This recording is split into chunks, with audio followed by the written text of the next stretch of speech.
going to be playing a game that came out very recently. I need to capture it. Hold on one sec.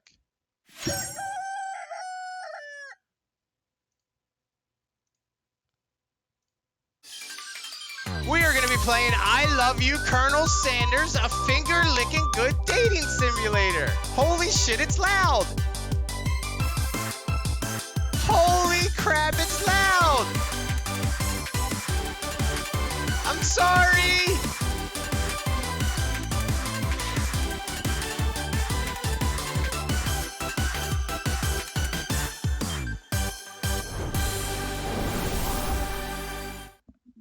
Okay, all right. So it is I Love You, Colonel Sanders, a finger-licking good dating simulator. This is a game that KFC, I think, put out. Because it is their Colonel Sanders, obviously. I need to turn down the volume. Oh, they're little chicken legs! Alright, let's turn that down a bit. Jesus.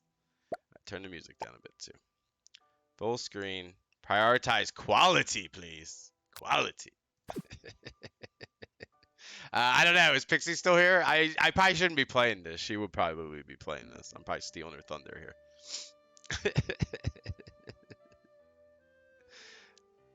That's Colonel Sanders. This is Colonel Sanders if he was a daddy dating. That actually looks like a lady dressed up as Colonel Sanders. All right, let's do this. New game. How can I continue? I didn't play. New game. Let's do this. Be welcome, chef. Before we get started, tell us your name. Circle.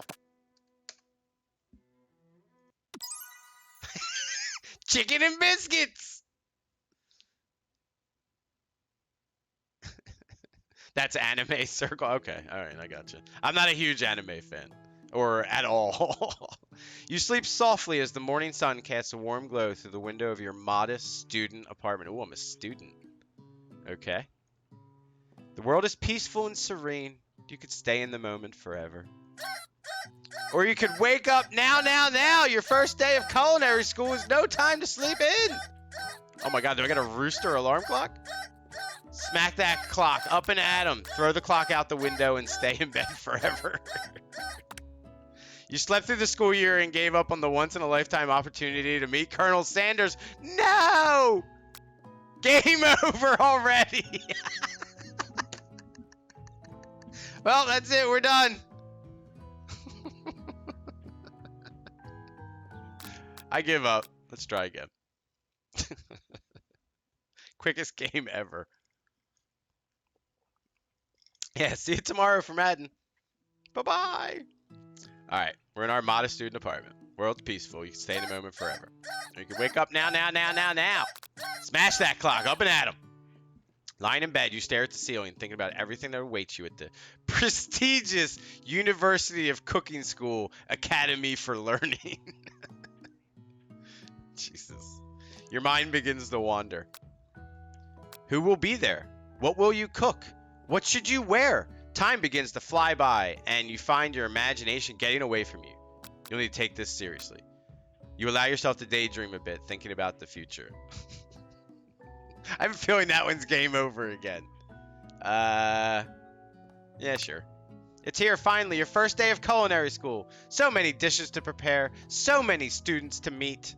Your mind is swimming with possibilities when you realize you're running late. You grab a biscuit and burst out the door in a hurry. Biscuits for breakfast. Hey, Shane, how's it going? Are you here for the herbs and spices? Hey, Icon, how are you, buddy? Happy Saturday, everybody. All right, let's go. We grabbed our biscuit. Delicious. Just what you needed to wake up those taste buds. I had a biscuit this morning. Yikes, you're in such a hurry, in fact, that you forgot to put on any deodorant before running out the door. You're sweating buckets as you rush to arrive on time. Uh-oh, we're smelly bastards. Standing in the quad, you gaze upon the magnificent University of Cooking School Academy for Learning. Here comes your lifelong best friend forever, Miriam. She's the most adorable, awkward person you've ever met, and you absolutely love her for it. Miriam. Good morning, Circle. Are you excited for the first day of the rest of our lives? What kind of outfit are you wearing? Are those thigh-high boots you're wearing there, lady? Actually, because I sure am. No, they're socks. I sure am excited, a little nervous. Okay, a lot nervous. It's just that this morning I made breakfast for myself, but, well, when I ate it, I couldn't taste any love in the food. What if I'm no good? What if I fail? Oh no, she's crying. Classic Miriam. Raised by master chef parents, she's always held herself to a very high standard. I had biscuits earlier, but actual sweet biscuits, not those savory scones you think are biscuits. They're biscuits in our world.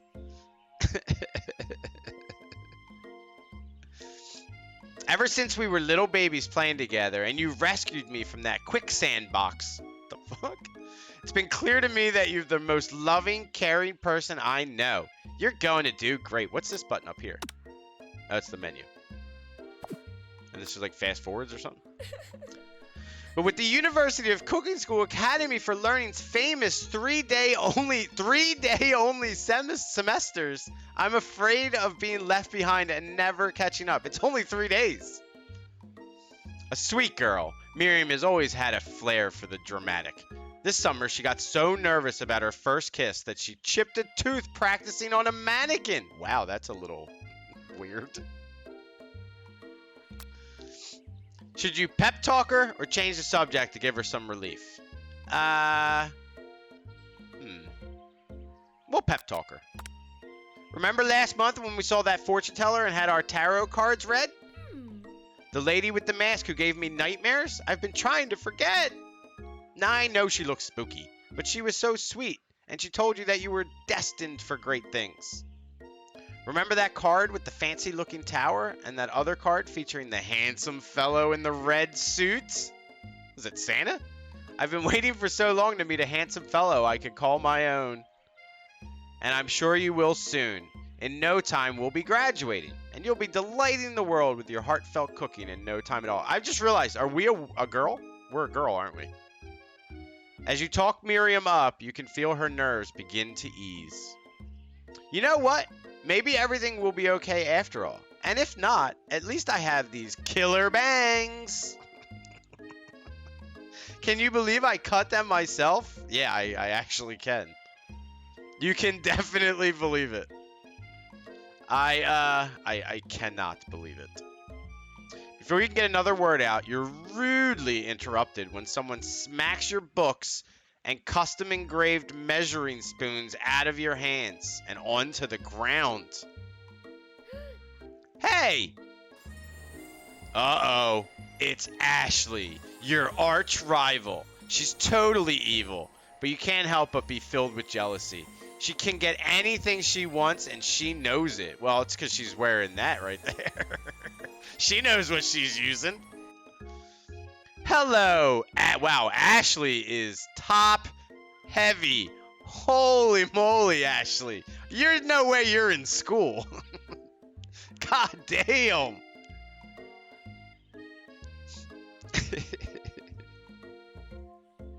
Oh, I didn't see there. Chicken shins. Wow. You leave Circle shins. Hey, they are perfectly normal shins. Ugh. You can't stand Ashley. Even her name is annoying. You know for a fact that it's actually Ashley, but she had to add extra letters to make herself feel better than everyone. Of course she did. If anyone here knows what perfect shins looks like, it's us. We're not going to let you or your really weird insults get to us. I have very beautiful shins, Shane. Thank you very much. Across the quad, you see Ashley's best friend, Van the Man, has stopped to look at his own reflection in the mirror. His pants are so tight that you can... wait a minute. His pants are so tight you can see him casually working out his glutes while he styles his hair. No lie, they're rocking glutes. So he's doing Kegel exercises while he's looking in the mirror? Ahem. Van. You rang. Look at this guy. Look at this dude. Is he wearing... What are these things called? The stupid little plastic... Or not plastic, but the little tuxedo thingies? What are they called? I forget what they're called. This guy's ridiculous. You've never been sure what their arrangement is. It's not an apron. Oh, is it? Oh my, I guess it's, no, but this is the little thing they put under the tuxedos. Yeah, it looks like a bib, but it's the thing you wear, the white part of the tuxedo. It's not a full shirt. It's like a dickie. It's not a dickie though, but it's like it. I can't remember what they're called. You've never been sure what their arrangement is. But as long as you've known them, Ashley and Van have been just as close as you and Miriam, but substantially more devious. Look at this guy. He wishes. I can't believe that University of Cooking School Academy for Learning would even allow people like you attend as students. I know, right? You'd think they'd just hand us our diplomas now. Or maybe hire us on as professors. You amateurs could learn a lot from us. With the first day of school about to start, there's just no time to properly tell these two off, so you resist the urge. Let's go, Miriam. Psh, see you later, losers. As you approach the door, you see a goofy-looking kid pushing hard against the window directly next to it. Uh-oh. Is this the special kid? Did he just toot? Pop. His name is Pop. Oopsie! I poopsied. I think it's broken. You reach forward and easily pull the door open. That should do the trick. I love you. Look at those big blue eyes. I think you mean thank you. My name is Pop. I was named after my Pop. He's old. Could someone like this also be a student at the school? He must be one heck of a chef. Also, his name tag clearly says Bob, but I guess he's reading it upside down.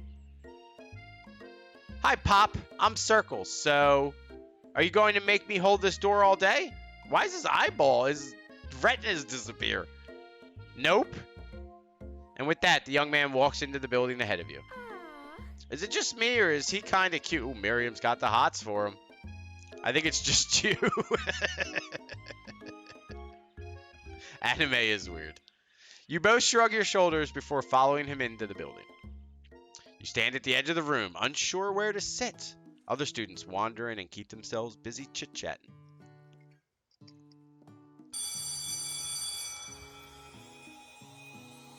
Scruffy-looking Pooch takes his place at the podium at the front of the class. Adorable!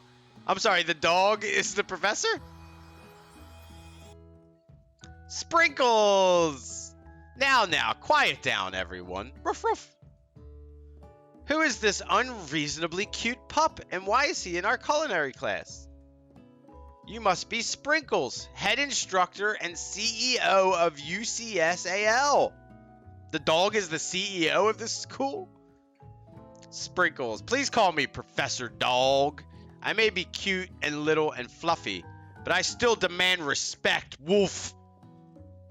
What? A cute dog is our professor? This is the best school ever. I guess only a dog's nose is capable of picking up all the nuances of fine dining. I don't know who the dude on the wall is. Out of nowhere, wind begins to rush around you as a swirl of cherry blossom petals fill the air inside the classroom. I'm chilly. Someone close the window. And then he walks in. There he is, ladies and gentlemen. You're immediately swept up in the aura of this new student and his remarkable goatee. Who knew anyone could be so handsome? Time stands still. So what, is this like set in the past when Colonel Sanders went to school or something? Miriam, it's him.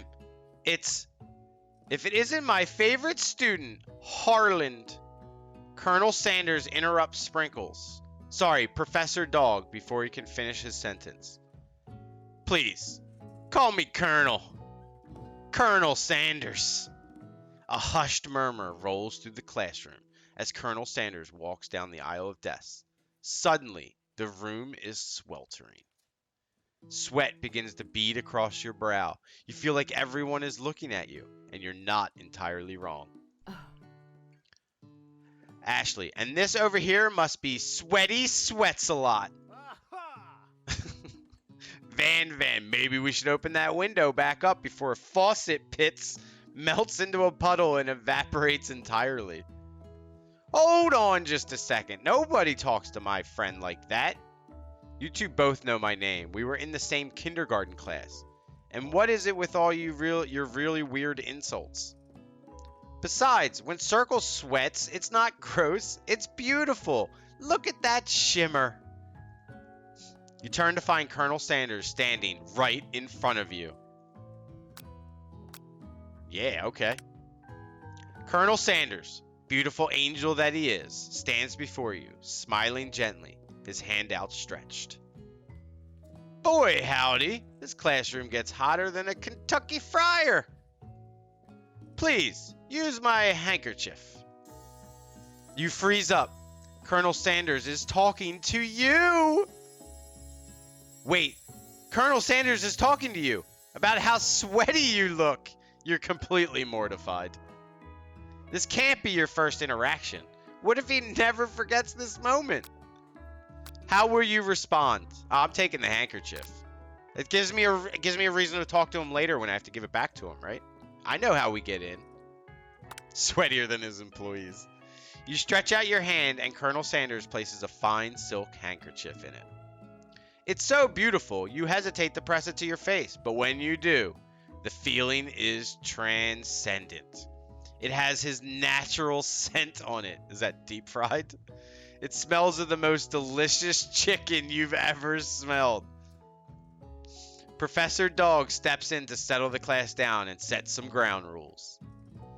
Welcome to University of Cooking School Academy for Learning, the greatest culinary academy in the world.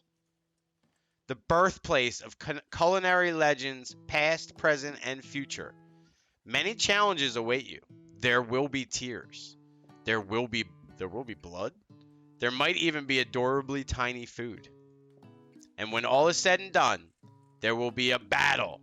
You will lift your sporks and compete in the broom cooking arena. Just then, another student enters the classroom and interrupts the professor's rousing speech.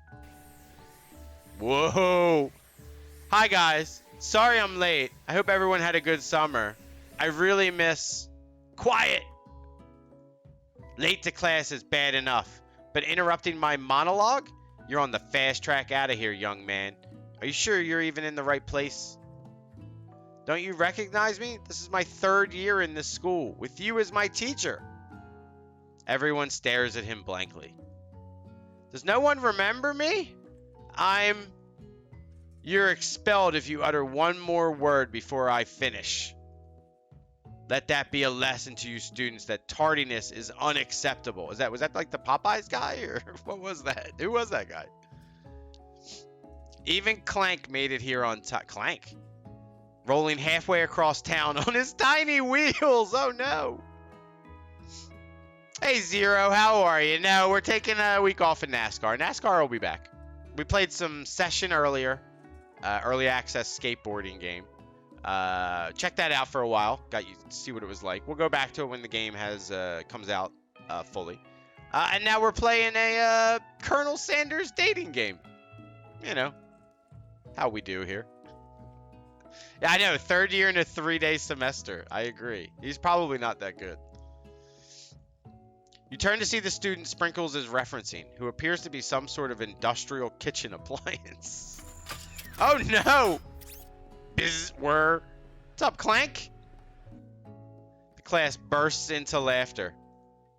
Oh, Clank, you rascal. Sprinkles walks in the classroom, as everyone stands in silent obedience. When he gets to you, he lifts his nose into the air and takes a deep sniff. Your diet is lacking. Based on what I'm picking up here, you definitely need a multivitamin. I took one this morning, thank you, Sprinkles. You should be taking better care of yourself. Well, that you're not wrong on. You've never had a talking dog as a teacher before, but Sprinkles' reputation for being smart but tough is well known. You decide to try and butter him up by giving him a treat from your pocket. But what kind? Beef treat, rubber ball. Gotta give him a chicken snack, man! You reach beneath your apron and return with a chicken snack in your hand. Sprinkles' eyes go wide as he locks onto it. His favorite. Well, well, well. I think there might be some competition for new star student. I got no problem bribing the teacher. The furry professor immediately devours the snack, leaving your hand slick with a coating of warm doggy drool. You see the other students eyeing you jealously, but pay no mind to them. They wanted to succeed in life. They should have learned the importance of carrying a range of dog treat flavors on them at all times. Settle down, young chefs. Take your seats and prepare to have your minds open to the amazing possibilities of culinary creation. As everyone rushes to claim their favorite seats, you're left standing at the front of the room. Only 2 options remain. Hey, Circle, there's still a seat here. It seems that no one has claimed this seat next to me, if you're interested. How are we not sitting with Colonel Sanders?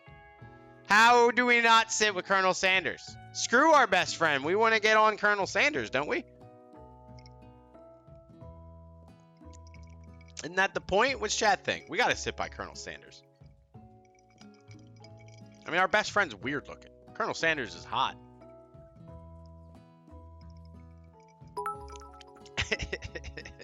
Need that KFC. Yeah, you gotta sit by the Colonel. Who's not gonna sit by the Colonel?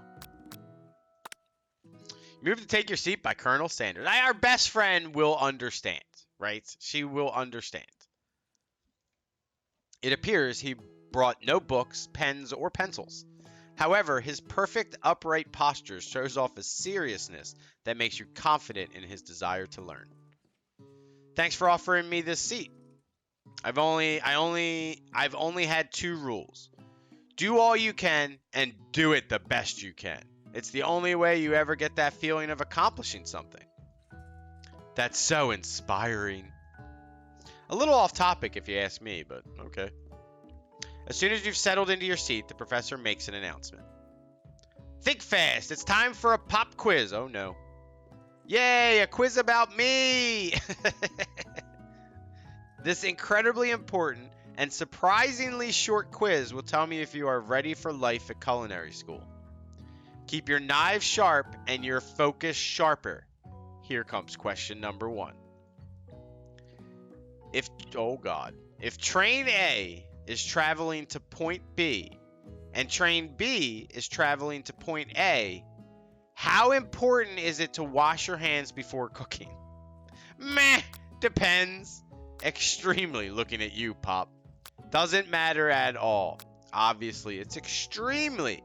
We're looking at you, Pop. That's right. Forest is to tree as chicken. What?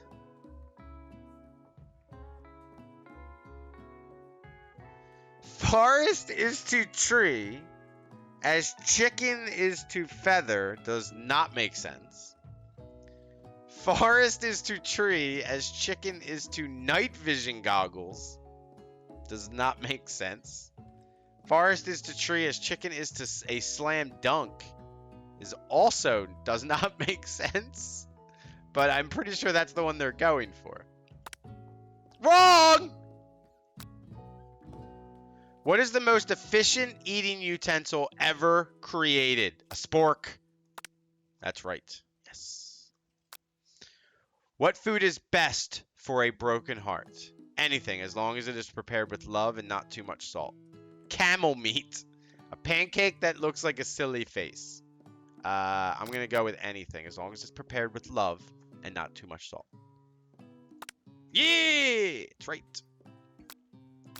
Is Sprinkles a good boy? No. He's a talking dog that teaches at culinary school. He is the best boy. Yes. I guess we go with best boy. That's right. Your total score is 4 out of 5. I got one wrong. Only one wrong, not too shabby. You might just do all right, kid. You look up to see that Colonel Sanders has been watching you tally your score. He nods with approval. He likes us. May I have your attention, students? I have an important announcement to make. Time for lunch! Wow, that was quick. All right, wow. The cafeteria is as nice as any restaurant you've ever eaten at. It makes sense that a school dedicated to cooking would also be serious about eating. A delicious fragrance wafts through the room and tickles the end of your nose. Your mouth waters. Do you smell that? That must be our lunch. It smells crazy good. Everyone, can I have your attention? Is it about lunch? No, I just wanted to apologize for my tardiness. You see, I was... Howdy, folks. I'd like to make an announcement. Hey, It's about lunch. Everyone cheers. But Shush. Lunch, lunch, lunch.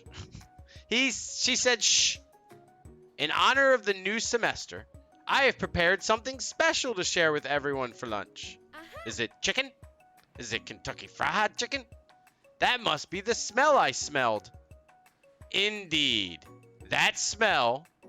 You hold your breath, waiting to see what food this mysterious student has created. You've heard that he's very talented, but were the rumors true? Is this? Colonel Sanders lifts a large bucket above his head. Its contents glimmer in the lights. Piled high are huge pieces of chicken, breaded and fried to a crispy golden finish. The aroma envelops you and you begin to feel warm and safe. This is how marketing is going to be in the future.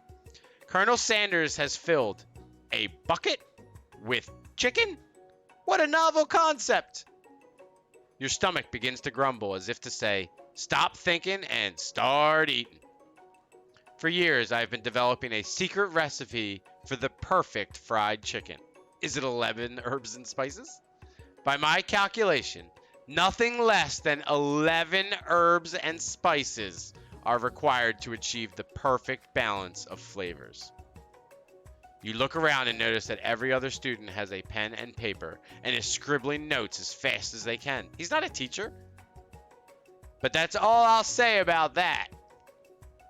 What? You think we want your stupid secret recipe, dude? Pshaw. Nah, my dude. Nah. Coming from this dude in this outfit? Come on now. I'm just drafting a last will and testament in case one of those ingredients is poison. Got him. He looks around nervously to see if anyone else is laughing at his sick burn. You wait to see what zinger Ashley has prepared to follow up, but she suddenly takes a different approach. Yeah, and I was just, writing in my diary. I think Ashley likes Colonel Sanders. Dear Diary, today I smelled something beautiful. I knew at that moment that only the hands of a true gentleman could fry chicken so tender. I would have written that sentence a little bit differently. You see her body language change from bitter and evil to sweet and innocent as she slides closer to Colonel Sanders. Here's our arch enemy. She realizes that he is destined for greatness and fame with cooking skills like this. She wants him all to herself. Shane, please. Oh, please. Well, Van the man. If you don't want any, I'll take his. Whoa, hold on. I guess I'll try it. He takes one bite and his eyes grow wide. He starts contorting his face as he tries to hold in his pure exhilaration and act unimpressed. Easy now, there is enough for everyone. Please, my fellow classmates, dig in. You take one of the pieces of fried chicken out of this bucket and sink your teeth into it. It's amazeballs. That trollop Tasting Colonel Sanders' food transports you to another dimension. Alone with your taste buds, gripping a drumstick in your hand, you float weightlessly. Focus your mind and meditate on this moment, trying to identify every flavor. Savor the moment and everything it tells you about Colonel Sanders' culinary heart. Swim toward the light. Let's try to identify his 11 herbs and spices. You let the food rest in your mouth and focus on it, scrutinizing every flavor. Salt? Maybe. Pepper? Too obvious. I guarantee there's salt and pepper in it. I guarantee you there's salt and pepper in it. Might be not part of the 11 herbs and spices, but it's in there. Oregano? Basil? Maybe, but there's something else. Something dark. Something spicy. You dig deeper. Deeper. Deeper. MSG. Yes, even deeper still, until you find it. Could it be? Oh no, it's spoilered! He really did it. How bold, how adventurous to use. Oh no! You try to go even deeper into the sea of flavors, but this revelation alone is more than you can handle. You snap out of it and realize that this information was meant to remain a secret, and yet, now you know. A mantle of responsibility now rests upon your shoulders. As you look around, you realize that everyone in the room is consumed by the lunch. No one noticed that you've traveled through space and time. After tasting his food, you try to get some one-on-one time with Colonel Sanders. We're going to have to fight Ashley for that. You approach Colonel Sanders. Colonel Sanders smiles ever so softly as you approach. He stops what he is doing and allows you to break the silence. Colonel, I wondered if I could talk to you for a second, buddy. Anything for a fellow chef. What exactly was on that chicken? Oh, how bold to come out and ask. It's an idea I had for a new combination of flavors that will make me my fortune and establish my legacy for all time as I open a chain of highly successful fried chicken restaurants. No big deal. It's just you and me here talking. I can keep a secret. In fact, I've got some of my own that I'd be willing to trade. What's the rush? The semester is only getting started. It's only 3 days long, Colonel. We've got 2 more whole days to get to know each other. Wow, so much time. He's clearly not going to give it up easily. Oh, he's playing hard to get. But it doesn't hurt to be persistent. You know what they say about secrets, Colonel. Shouldn't learning be fun? You've got moxie. I'll give you that. Colonel Sanders looks both ways to make sure you're truly alone, and then leans in. You can feel his warm breath as he whispers. Just one ingredient, but you can't tell. I use blank. It's something my great-grandmother taught me. Blank, wow! You'd never guess that. In fact, you're not even sure where you'd get some if you searched. And blank definitely isn't the flavor you tasted before. So now you're 2 ingredients closer to knowing the full recipe. But you don't tell Colonel Sanders that. So is our goal to get all 13? While you're wrapped up in that huge revelation, you notice that Colonel Sanders has disappeared. While everyone else is still in the cafeteria, you decide to look for him. Chicken shit. You find Colonel Sanders outside, standing in the quad. Oh, it's you again. Howdy. Sometimes I like to come outside and look at the school buildings. I think about how my story will continue on after I've graduated. This guy's humble. Sounds like you have big plans. I dare say the biggest. I will leave my mark on this world. You can bet on that. Alone together for the first time, you figure now is the perfect moment to show your personality to him. Uh-oh. Neg him to show your own... What?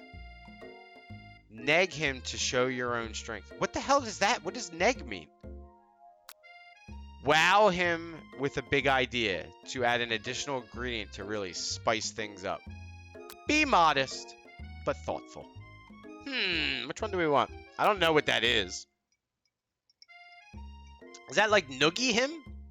Like I need to noogie him? I don't think we're gonna wow. I don't think he's gonna take too kindly to us trying to give him an additional ingredient in his chicken, considering he thinks it's pretty perfect right now. So I think we're gonna go with the top one. You always pick the worst ones, Vic. I don't even know what it means. What does neg him mean? I'm gonna be modest but thoughtful. I'm trying to pick him up. Oh, he loves me. Well, I just wanted to tell you that I really enjoyed your food. Now you've got his attention. The flavors were complex, but comforting. The interplay between salty, savory, and peppery, it was perfect. I appreciate the compliment, Circle. I'm sure you'll be a big success.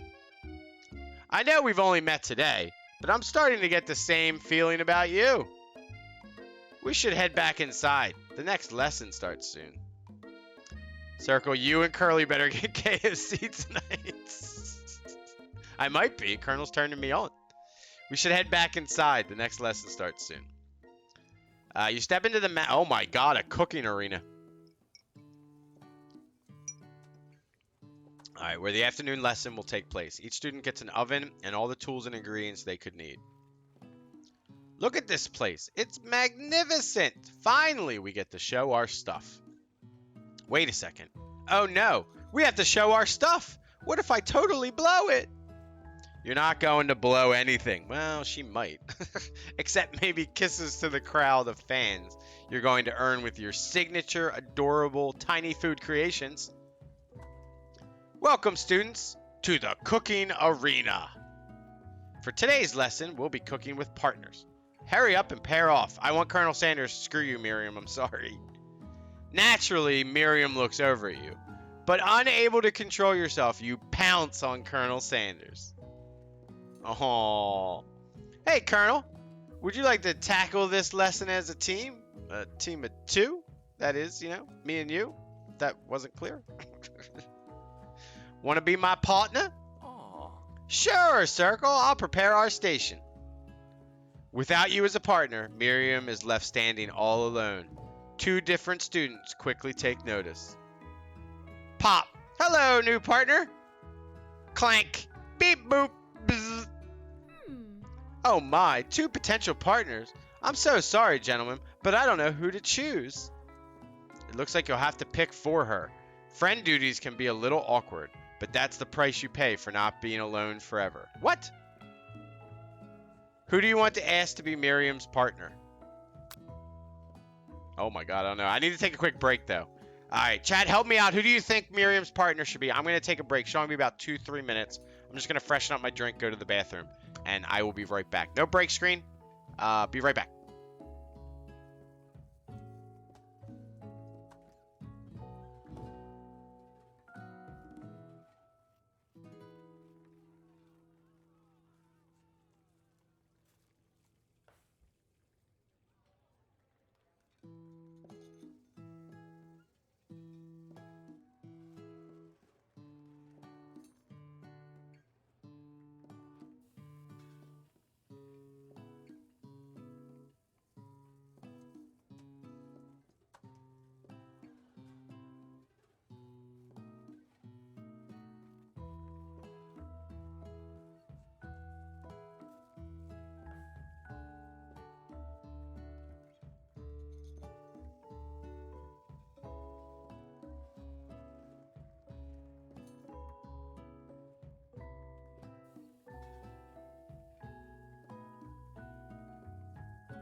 Herbeck. Thanks for waiting. I appreciate it. Why do you always pick the worst ones, Pop? Hey, Pixie. I figured you might play it, Pixie. It's all good. Of course he does, Pixie. Of course he does. Thank you, Shelly. Thank you. You said the microwave? Okay, I'm going with Clank. I think Clank's the better one. Sorry, Pop, but I think Miriam will be partnering with Clank today. It's okay. I already ate. It's not entirely clear if Pop has any idea what the point of school even is at this juncture. Clank is clearly excited to have some attention. He heats up and begins to roll back and forth. Whoop, whoop, whoop. Hold on there, fella. We don't even know the assignment yet.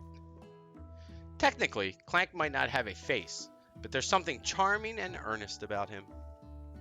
Bzz. Have a good day, Pixie. See you later when you stream this. I assume that's later today, of course. Have a great day. Thanks for stopping by. Tissue, I hardly knew ya. Aha, aha, aha. Clank judders and a panel shakes loose. You get the impression that this is a sign of affection. Looks like you two will be all right. Now it's time to focus on your own cooking classwork. Sprinkles! All right, you two. For today's lesson, we're going to keep it simple. Pick a basic dish and divide up the steps.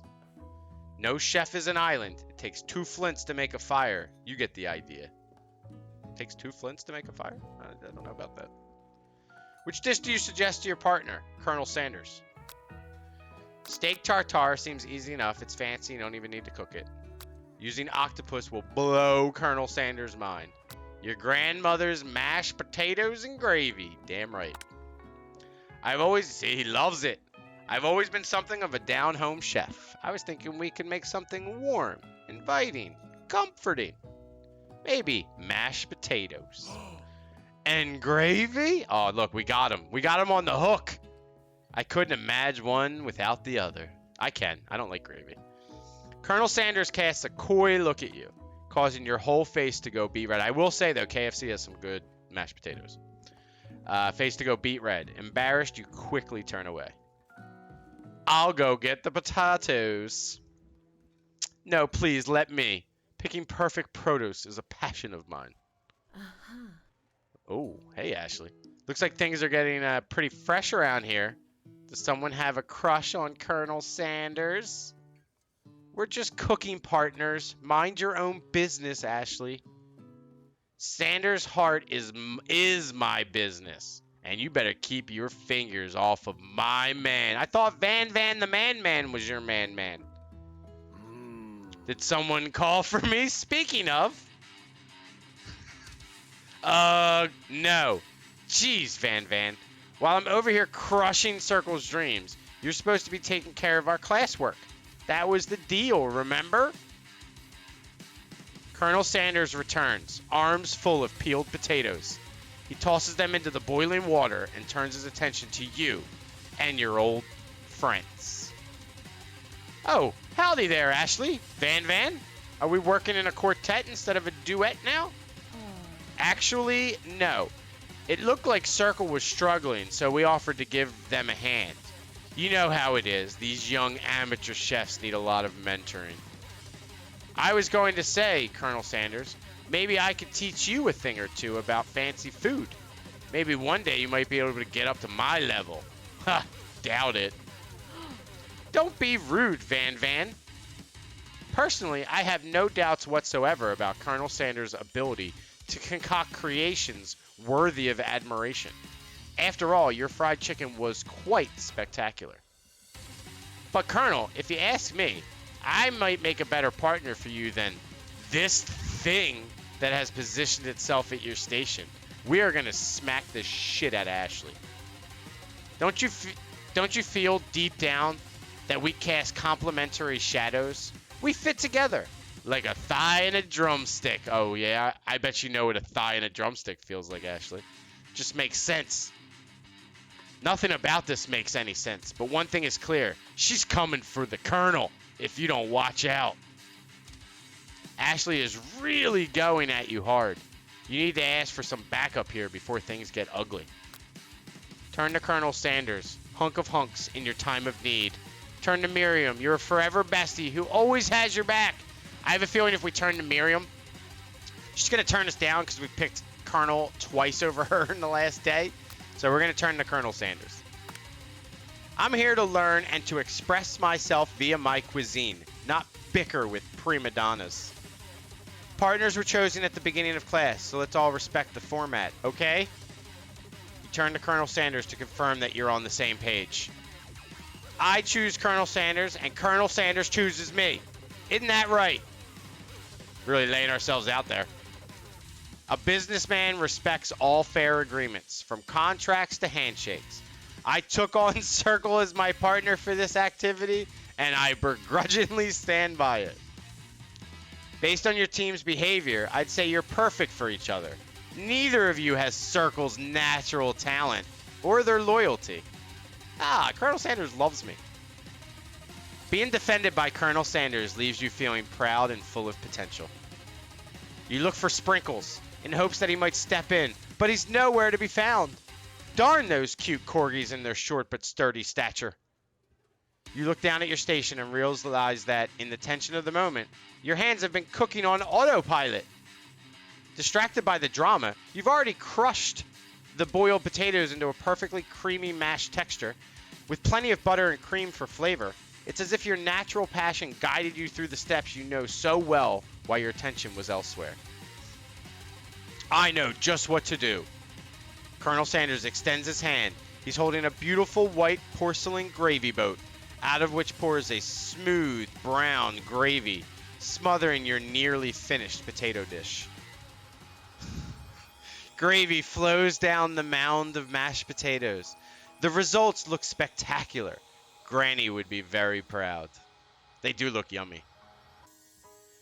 Colonel Sanders holds a spork out to you. You reach out and grab hold of it, but he doesn't immediately let go. The two of you stand, holding the same spork, and for that small, fleeting moment, all the madness and pressure in this crazy world stops. Your eyes lock. The moment is electric. Time stands still. If you love something, set it free. Together, you dig the utensil into the mashed potatoes and lift a heaping sporkful up. When you see Ashley with a sinister look, you know she's plotting against you to be with Colonel Sanders. And then, filled with rage and without thinking, you fling the sporkful of mashed potatoes right into Ashley's stupid, beautiful face. Van, do something. Dude, it didn't even go into her face. Scooping up a fingerful, Van tastes the dripping mashed potatoes and gravy and realizes that it's delicious. Horrified by this revelation, he slinks away. Will he ever be able to cook something with so much love and integrity? Hold on right there, Circle. We do not waste food in the broom cooking arena. Colonel Sanders, I expect better from you. If you throw one more spoonful, you're both better be prepared to eat it from wherever it lands. Can I has potatoes, face? Van rushes back over, a covered dish in his hand. Mashed potatoes with gravy? Pathetic. In just a few minutes, I've prepared a full meal. Gaze upon my specialty, braised tentacle of octopus in my silky saltwater sauce. Plated on a battle axe blade forged by my supreme chef ancestors. You've ignored me for too long. That ends now. It is I who will have first bite, and you will all look on with envy. The interrupting student rushes at Van and swipes a bite of his signature dish right off the plate. No, don't! Something about this dish doesn't strike my nose quite right. I think the octopus was rushed and may have turned in the process. The results could be toxic. Oh, he's getting sick. Too late. It has been eaten. I think I left something in the oven. I don't feel so good. It killed him! Oh my god! Everyone step back. Don't take another bite. When you look back at the plate, the rest of it is gone. You notice the tip of the tentacle being slurped up in Pop's mouth. Pop winces in pain for just a moment, then is almost immediately back to his oblivious self. Oh, so Pop could handle it. Oopsie! Tastes like poison. The entire class has gathered to watch Pop's final moments. Shock has frozen the whole crowd. They are as motionless as statues. Class bell rings, disrupting the moment and snapping everyone back to reality. It would appear that Pop's enthusiasm for trying new things, despite obvious danger, has inoculated him against poisons of all kinds. I'm not sure the professors here make enough money. Hello? I just turned into a ghost over here. Seeing that you're shaken up by that really annoying student and all his nonsense of getting killed and stuff, Colonel Sanders approaches you. I'm sorry you had to go through that. Please let me walk you home. What? Like, for real? Oh, come on. You follow Colonel Sanders out of the room. At night, the school building has taken on another vibe entirely. It's dark and more than a little spooky. Colonel Sanders stands in the quad's neon glow and speaks softly. Those mashed potatoes you made in class today? Before you go on, I want you to know, they're not a great representation of my skills. I didn't even realize I was making them. They were amazing. Tasting them, it reminded me why I became so passionate about food to begin with.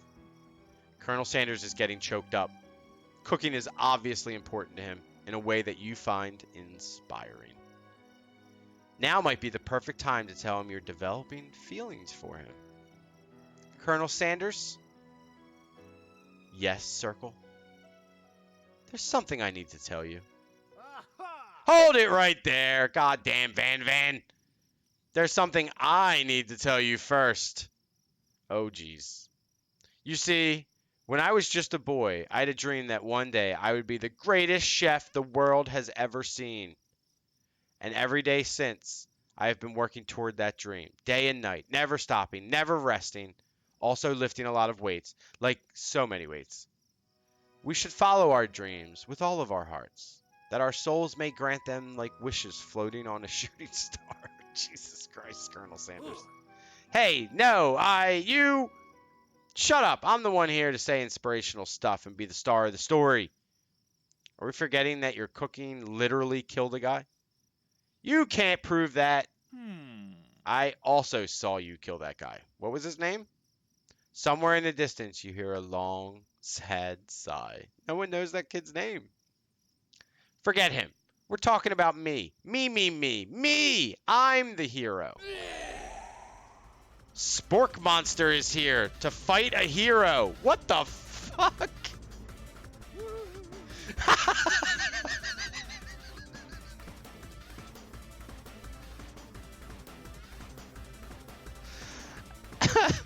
Van's scared. I think I left the fridge door open. Later, nerds. How dare you threaten me? Just as I was letting down my guard and connecting with another chef on an emotional level. Be afraid. Be very afraid of me. Because I'm a monster, see? Is he rhyming on purpose or is that just a coincidence? But before you can discuss syntax any further, it's a turn-based fight sequence. What will you do? Attack. You decide to go on the attack. Which attack will you use? Cook with love. Cook with love does 1 damage. It just got real. That attack really upset Spork Monster. Spork Monster goes on the attack. They spit hot gravy at you. You take 1 damage. I'm going to defend. You decide to defend. Which defense will you use? Trepidation. You continue to stay back and endure whatever comes your way. Seems like a pretty weird strategy, but okay, sure. You do you. Spork Monster focuses their mashed mind and draws in energy from Mother Earth itself. They grow larger and more intimidating. How will you respond? Attack. You decide to go on the attack. Which attack will you use? Cook with love. Cook with love does 1 damage. Spork Monster is no quitter. Buffed up and ready to rumble, they go on the attack once again. Spork Monster uses Utilitensel. You take 2 damage from the attack. If you take much more damage, you're not going to survive the battle. Defend. You decide to defend. Which defense will you use? Buff up. No one can control this much buffness. You start to feel bloated and, quite frankly, a little gassy. You better attack soon, or you're likely to explode. You decide to go on the attack. Chow down. Chow down does 2 damage. Powerful blow. Spork Monster is oozing cheese sauce onto the lawn of the quad. I wonder who's going to have to clean that up. Shane. Shane's going to have to clean that up. Feeling vulnerable. Spork Monster prepares for its ultimate attack. Rounded edge. Vile villain, your reign of terror stops here. Colonel Center summons the energy of 1,000 chickens. Pot pie power pinch does 10 damage. Spork Monster is defeated. You saved me. An injured Spork Monster spews steam into the night. Forget mercy. Finish him. No student will ever walk the quad in fear again. This monster messed with the wrong chef. Attack. You ready your final attack. You'll never survive my student debt loan destruction. Does 10 damage. Spork Monster is completely vaporized. Colonel Sanders looks on in awe. You continue to surprise me, Circle. The defeated monster left behind a special item. It appears at first to be a cookbook, but upon closer inspection, it's so much more. It's a book of magic spells with a golden chicken on the cover. You open the cover and find a library card tucked inside.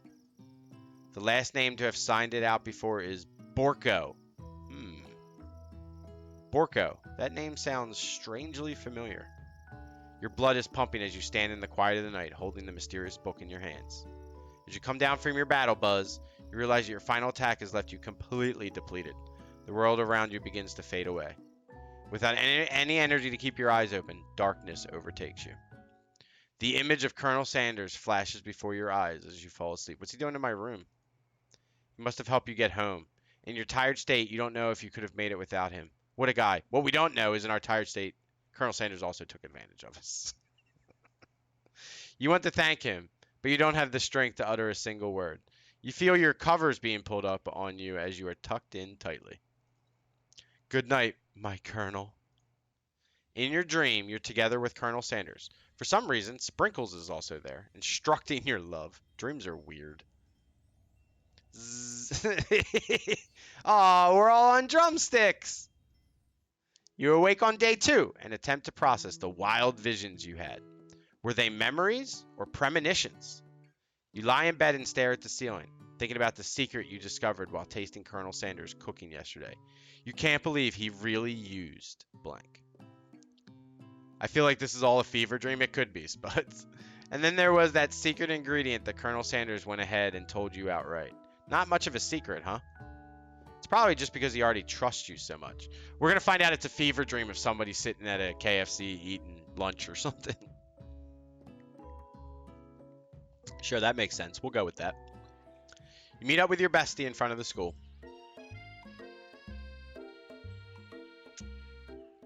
Before you can tell her about the encounter with the Spork Monster, she launches into a story of her own. Okay, I know this might sound a little strange, but I think I might be, I think I might like Clank. Like him. Like?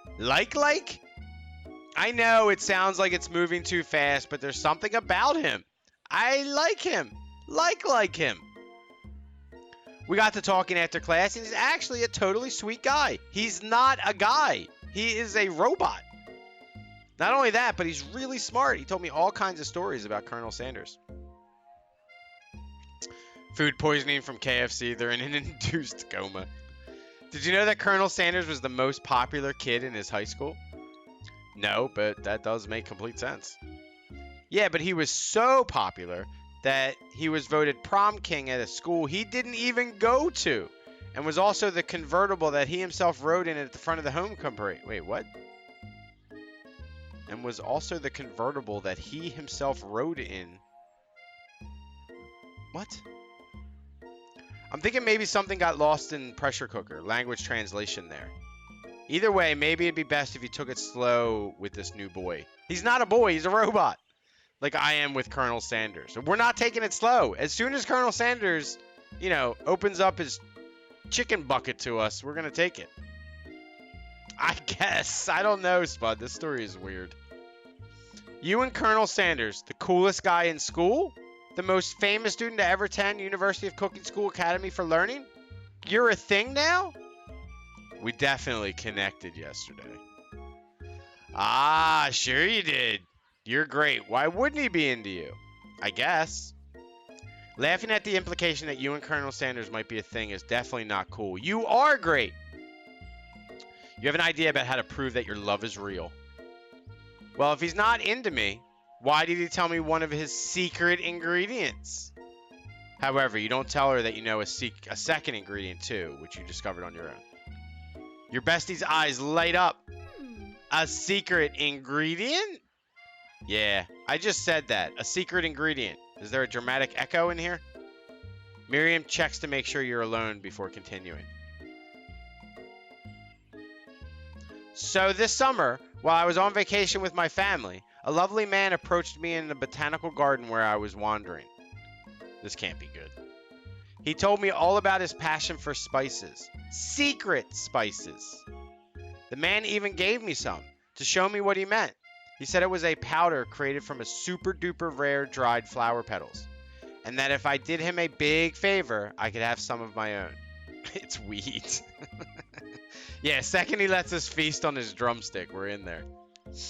Please, Miriam, don't tell me. It's finger licking goods, but. So I filled my suitcase with them and brought them home. He was so nice. He even met me at the gate when I arrived. Later, when I cooked with them, a very strange feeling came over me, and the flavor was unlike anything I'd ever tasted. I think you're being very liberal with the meaning of spices here. Whatever. Anyhow, we both share an interest in cooking, so we've stayed in touch, like pen pals. I bet he would love to know more about new spices. Well, I'm definitely not supposed to share Colonel Sanders' secret recipe, and besides, I only know the one ingredient, so I doubt it'd be much use to anyone. Cough, fibber, cough. Please, please, please. It would mean the world to me. No one has to know it came from you or from Colonel Sanders. What do you think? Should you protect Colonel Sanders' secret or share with? I'm protecting the secret. I want in Sanders' pants. Make up a fake ingredient. You quickly think of a fake ingredient name. I don't know. How about it was Eye of Newt? I know, sounds like some kind of witch's potion. But what can you do? Eye of Newt? Wow. Her eyes light up, imagining such a thing, and you figure that you've satisfied her curiosity, and she'll move on. Yeah, we had to fake it. However, she immediately turns around and does some thumb typing on her phone that you can't quite see. That's probably not good. Before you can ask her to confirm that she was definitely not texting secrets to other people, you're interrupted. A wind rushes in. Cherry blossoms fill the air. Oh, Colonel's here. It's Colonel Sanders. He's arriving at school. As you do, on a horse. Stand back and admire his mad jest. Run to him. Run to him. You decide that the best way to show Miriam how serious you and Colonel Sanders are would be to run to him. Surely he'll sweep you up on the back of his stallion and you'll ride away together. That'll show her good. Oh, Colonel, my Colonel! However, your sudden movement surprised the horse and it rears up, kicking you directly in the face. The force of the blow completely knocks you out cold.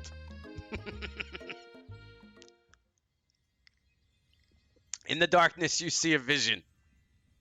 Ghost of student. Ooh, circle. I am here to deliver you a message. Not this guy. It is important that you remember this, exactly as I say it.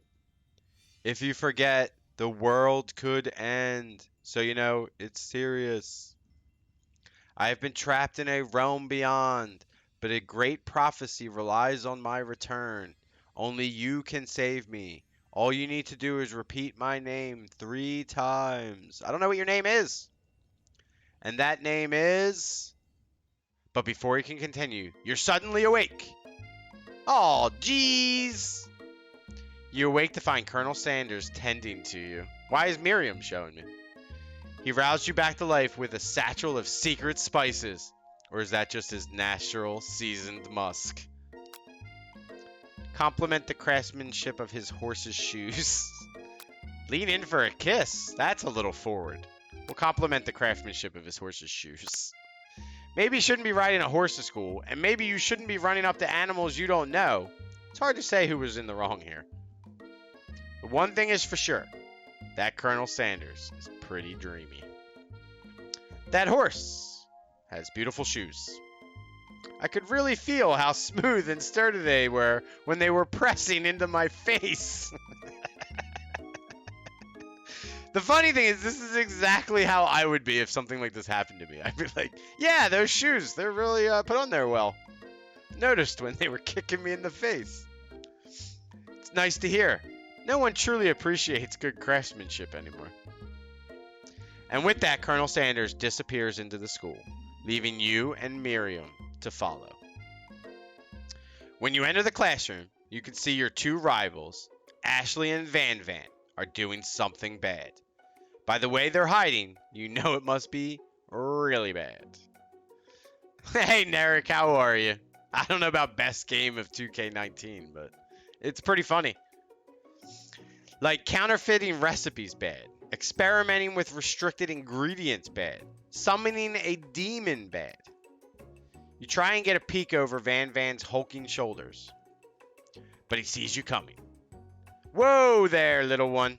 I'm not sure you're ready to handle this. Why don't you make it like a bee and mind your own wax, honey? That's rough. Tell them to stop acting immature. Act like you're not interested in them, but really try and get a closer look. Act like you're not. Be cool. Be cool about it. You sit near the rivals, but leave your back turned to them. You even hear Van Van mutter something that sounds a bit like a magic spell. However, he notices you eavesdropping. You try and cover your tracks and improvise an excuse. It's time for class, and you're distracting the rest of us who want to learn. Now you've upset them. Oh, and you're the emperor of cooking, are you? You make the rules? I'm not sure you'd know a good meal if it ate you. Being the best chef in the world takes more than just culinary skills. It takes creativity. It takes panache. And it doesn't hurt to use a little evil. You finally get a look at what it was they were hiding, and you instantly recognize it. It's a book, just like the one you found after your encounter with the spork monster. That's the same book I found last night in the quad. Ashley immediately elbows Van Van, who hides the book behind his back. I don't know what you're talking about. That book is a family heirloom, and its contents are secret. You notice that they haven't just been studying the book. They've got Popped pinned to the wall, and they're tossing potato skins at him as he tries to catch them in his mouth. We're playing! Before you can dig in any further, you're interrupted by the arrival of more students. It's almost time for class. Beep, beep. Clank must be running late. He's in such a hurry that he rolls right over Van Van's meaty foot. Hey, watch it, you bucket of bolts. You watch how you talk to him. He didn't do it. He ran over his foot. He didn't do anything. Bzzz, womp. Oh, shit. Clank's getting pissed. Who do you think you're talking to? I've never heard such language. Not even from a stand mixer. Oh, he's steaming. No, your mother was a stand mixer. Oh, no, he's crying. We're busy. Van Van jumps to attack Clank, but Clank shocks Van Van, sending him flying across the room. Protect me, Colonel Sanders. These crazed men are about to come to blows. I think it must be over me, but I'm not interested in either of them. Ashley's tone has completely changed in an instant. She bats her eyelashes at Colonel Sanders.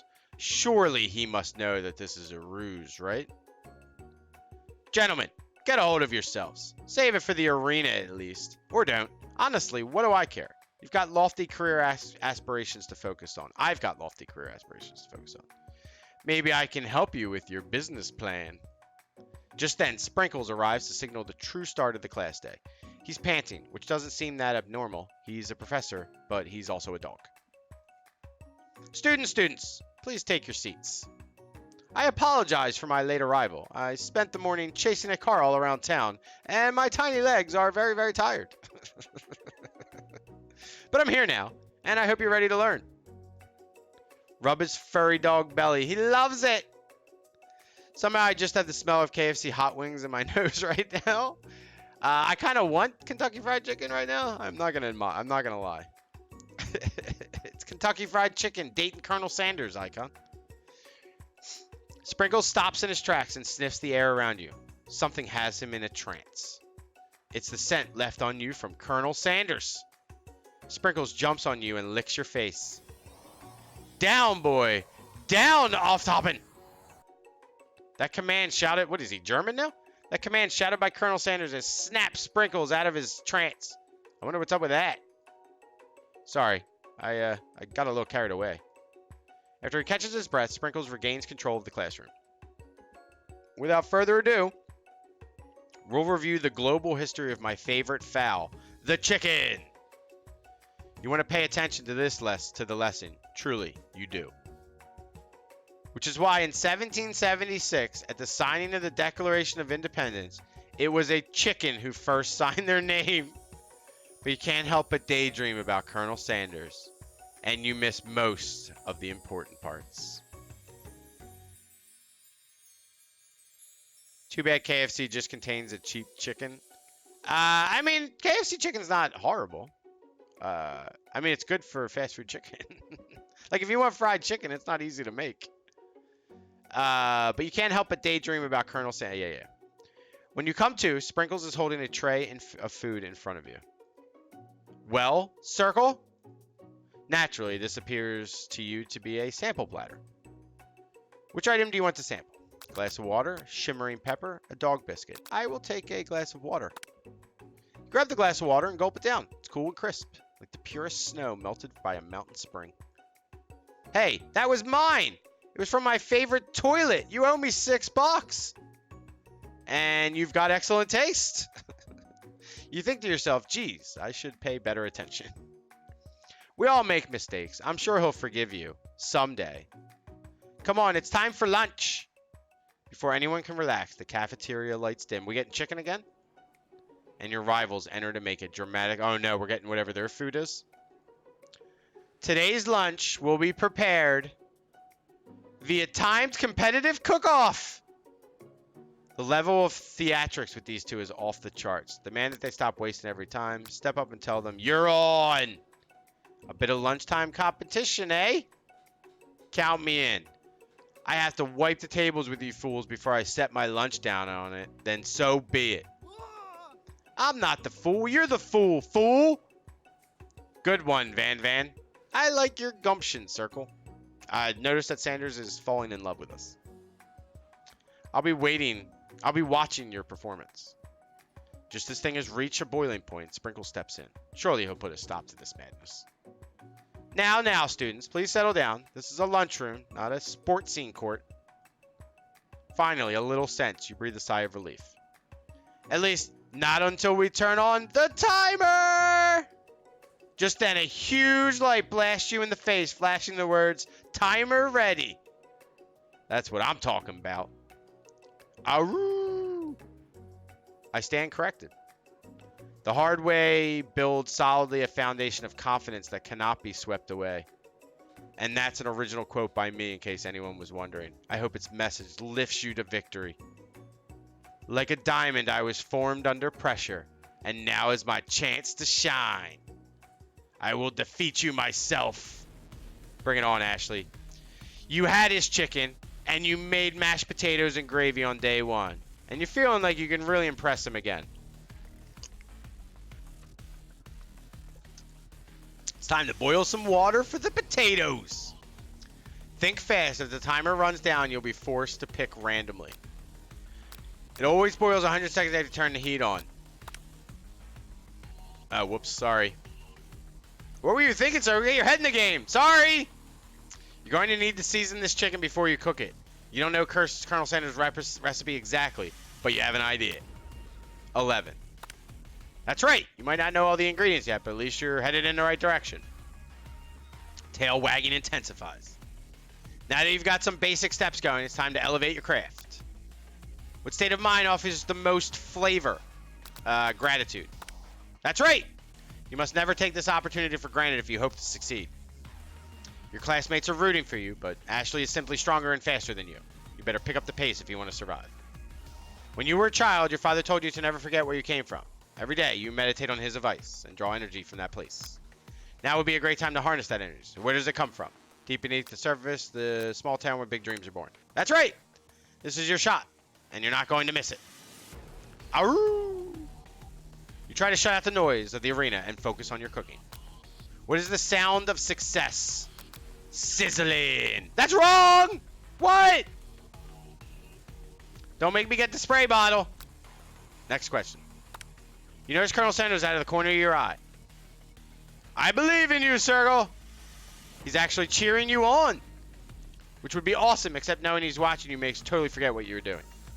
Now you can think about it as Colonel Sanders on a horse. How many spoonfuls of gravy would it take to fill a traditional Victoria... I didn't answer! Grr. You were stranded on a desert island with only one dessert cookbook. Which should you take? What a hunk! Oh my god, I am having fever dreams of Colonel Sanders. I know, right? You know what? Shouldn't you be focused on the challenge? You're falling behind. Sorry, I forgot the question. You can ride together in gondola. Oh my god, what is going on? Woof woof. You're really struggling to keep up. At the next station over, Ashley has already begun plating elements of her dish. It's colorful and complex. To make up time, you toss your biscuit dough into a stand mixer. As you do, the crowd gasps. Yikes! Oh no, did I throw it into Clank? I know you love nothing more than seeing a fellow appliance utilized in a kitchen battle, but sometimes that means sacrificing the personal touch. Whir! You might not have any hands, but Circle does, and a good chef needs to be touching the dough to know when it's properly mixed. There's an easy way and a hard way. You don't get far by going the easy way. When you hear everyone talking, you realize how serious your error was. You immediately shove your hand into the mixer to rescue the dough before it's overmixed. And your hand gets friggin' chopped off. But you're not fast enough, your hand gets stuck. It's immediately crushed by the quickly spinning beaters. There's no way you'll be able to use that hand for the rest of the match. Colonel Sanders shakes his head in shame. What you often find is that the easy way can turn out much, much more difficult. Everyone stops what you're doing right now. This battle is over.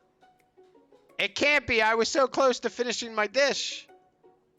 Sweetheart, look at your hand. You simply can't go on.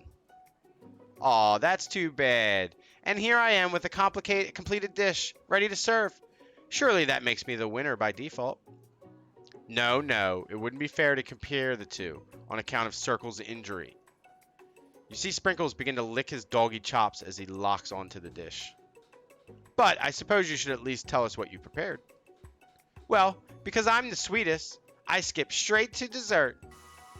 Under this white chocolate dome, you'll find a wide array of delights, taking you on a journey of flavor that tastes good and tells a story of excellence. I was going to ask Circle to do the honor, but since you're injured, I'm afraid that pouring this creamer of delicate hot chocolate sauce might be too difficult. Colonel Sanders, if you wouldn't mind lending me your strong, steady hand. Colonel Sanders pours the hot chocolate sauce on top of the dome, causing it to melt away, revealing the ingredients hidden within. Ooh, that looks yummy. Inside, you'll find a delicate fried cheese croquette atop a slice of honeycomb, ice cream two ways, tender nougat, and pearls of blueberry gel. Colonel Sanders seems intrigued, but perhaps not impressed as he dips his finger in the chocolate sauce. Simplicity isn't your strong suit, is it, Ashley? Was I close to winning? Can you win? Oh, damn. Oh, you. As he places a sauce-covered finger into his lips, Ashley leans over and whispers something into his ear. A dab of sauce sticks to his mustache. Internalize the rage you feel. Put yourself between Colonel Sanders and Ashley. I'm going to internalize the rage. Should have Pig read the French. He sounds very convincing. Yeah, I don't sound convincing reading French. I'm going to internalize the rage. It's what I do in real life, so. Your rage burns so intensely within your eyes that they burst into flames. Oh, shit. The flames cause your eyebrows to catch fire and turn to ash, and they fall off of your face. Which means people have a hard time understanding your emotions for the rest of the semester, perhaps forever. Embarrassed and ashamed by your poor performance, not to mention your crispy fried brow, you run for the quad to be alone. The beautiful weather feels like an insult. Inside of you, a storm rages. It's Colonel Sanders! He's probably here to tell you that he and Ashley are in love and have decided to get married. And he won't even ask you to cater his wedding because you're a terrible chef and an awful person. Try to hide from him, but he approaches you directly. I know you're hurting right now. Not just from the devastating loss, but from that run-in with the mixer and that small fire. We should get that checked out. I'm fine. Can't you just leave me alone? I'm a loser. I'm not fit to fill your fryer. I'll never be Master Chef. Failure is a part of life. Not just for you, but for all of us. Do you think I've never failed at anything before? That's exactly what I think. Well, then, think again. I wasn't always the man you see before you, enrolled in culinary school, incredibly handsome, successful, motivated. Well, handsome, sure. I was born that way. But I've walked other paths and arrived at dead ends. I was passionate about life, but I failed as an obstetrician. I was passionate about justice, but I failed as a lawyer. I was passionate about livestock, but I even failed as a mule handler. That one was especially humiliating. Mules can be so cruel. I lost my business partner to a gunfight. I didn't know. People see my delicate ribbon tie and my well-kept beard and then assume that I've got it all together, which is true now, but it hasn't always been. Sounds like this guy could really use a hug. I resolved that I was going to amount to something. No amount of hours, labor, or money would deter me from giving the best I had to give. As Colonel Sanders changes focus, you can see something ignite inside of him. A burning passion. One has to remember that every failure can be a stepping stone to something better. My new dream is pure. It's honest. Something that a humble man in a crisp white suit can be proud of. I will create a new chain of chicken restaurants that will bring joy to the entire world and make up for my past misdeeds. Yay! Just as your moment grows intimate, you're interrupted by a threatening, shadowy presence. Battle scarred from the night before, you prepare for the worst. Spork monster again? Spork monster! Gorko, the Spork monster, is here to fight a hero. Is anyone else feeling a bit of deja vu? I'm sorry, Gorko, but I could have sworn we already battled you last night. That was Borko, my twin, and I, Gorko, am here to avenge them. Are you stronger than Borko? Well, we're twins, so no, not really. We're pretty much exactly equal in every way. Why do you ask? Colonel Sanders smirks. He is already on the same page as you. It's just that we beat Borko pretty easily. So I don't think you have much of a chance. Not to mention, I feel really guilty about that. If I could take it back, I would. I think what Circle is saying is, can't we just be friends? Life's too short for making enemies. I suppose. We really don't need to fight. It's just that I've got these pointy teeth and claws. All the better for enjoying tasty foods. Surely you like to eat, don't we all? No, we did not spare Borko. We killed him. Of course I do. Inspiration strikes and you come up with a quick idea. Chomp on this. You toss a biscuit into Gorko's open mouth and he devours it in one gulp. Delicious. You're much nicer than the evil students who once upon a time turned me into this creature who stands here today.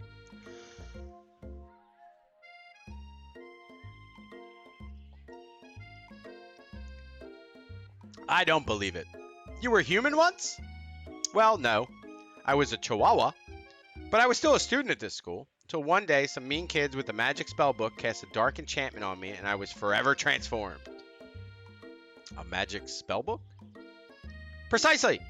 Borko used to have a copy, but somewhere along the way I've lost it. If you find such a book, I beg of you, respect it. You are a powerful chef and shouldn't rely on such dark and evil magic. No, you should be protecting the innocent from those who would cheat them through sorcery and guile. If you need me, don't fear, I will be there. Sounds like there are some bad cooks in the kitchen of life, Circle. Together, I am sure we can defeat them. Come back to my hideaway and we can discuss. A personal invite? You can't imagine what Colonel Sanders' home must be like, but it sounds like you're about to find out. Stepping inside Sanders' home, surrounded by his things, you start to feel a special bond with him. Looks like you've lived such an exciting life, Colonel Sanders. Every day can be an adventure, if you approach it with the right attitude. Long ago, I made the decision to never stop searching, never stop working, never stop imagining. Have you been working on any new recipes of your own lately? I'm always excited to talk about food with another ambitious chef. Well, there is something. It's just a side dish that I've been tinkering with, trying to find the right balance of flavors and textures. I'm not sure I've nailed it yet, but I'm close. Colonel Sanders' eyes perk up as he starts to wonder what dish you might be describing. It's meant to pair with something spicy or something crispy. Both, perhaps? Spicy chicken? Now that you've got him right where you want him, should you reveal your new creation to him or keep it a secret? Just reveal it. Let's get him all hot and bothered. You decide that you're as ready as you'll ever be to share your original cooking with Colonel Sanders. Before you can talk yourself out of it, you decide to dive in head first. You reach into your lunch bag for a special dish that you've been keeping on ice all day. I present to you my original coleslaw. Yummy, I love coleslaw. The shredded cabbage dish glistens in the light of Colonel Sanders' luxe getaway, or hideaway. Magnificent! Together you chow down on the creamy slaw until just a spoonful remains in the bowl. Yeah, the baby pictures are great. No coleslaw on pizza. Yeah, I'm not sure I would take out the... Well, it's been on ice all day, so I'm sure the mayonnaise is okay.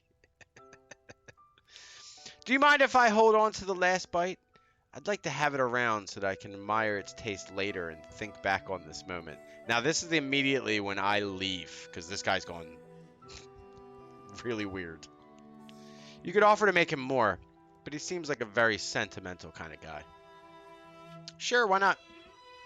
Please, make yourself comfortable. I'll be back in just a moment. You realize that now would be the perfect time to do some snooping. Around the room are various items that you can look closer at. Each item seems to radiate memories and emotions. Tap on an item to discover more about the Colonel. This must be where he keeps the secret recipe. Think for a moment. What number is important to Colonel Sanders? Then it dawns on you. Turn the dial to 111111. The safe opens. Inside it, you find a single note. Can chicken be paired sashimi style? Tap on it to discover more. An adorable little baby crawls across the floor.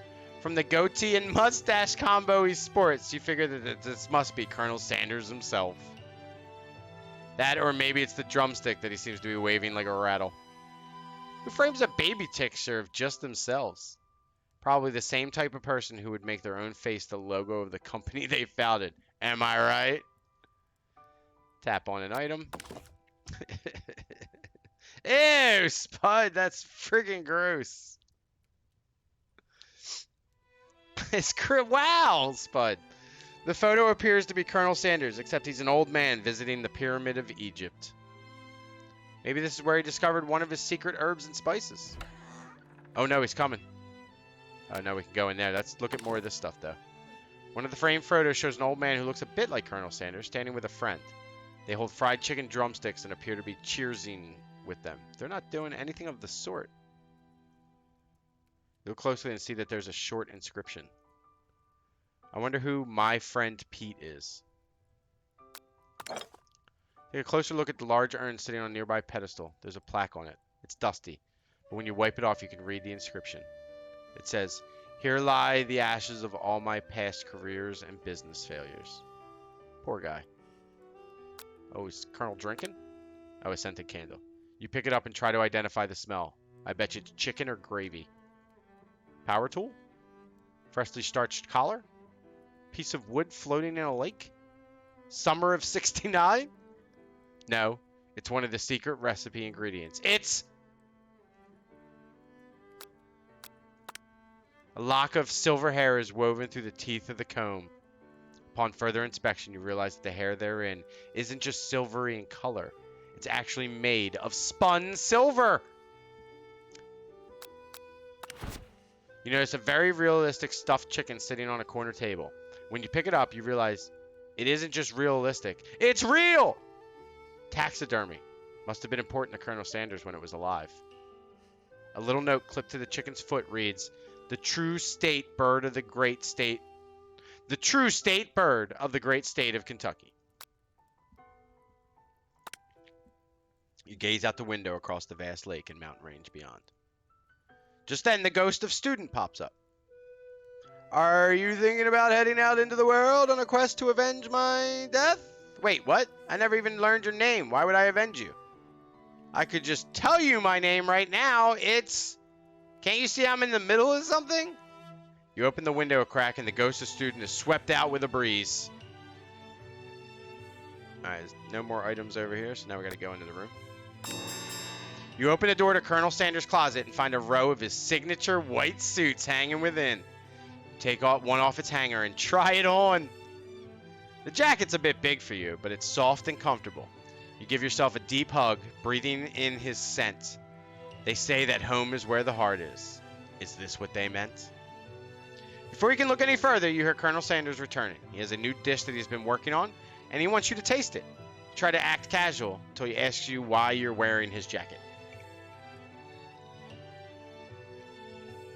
We are the Colonel? No, I don't think so. Aww. I don't usually loan those out, but I must say it does look good on you. Oh crap, the jacket. You forgot to take it off. You decide that now is your moment and make a big move. You tell him you're cold. You fess up and tell the truth.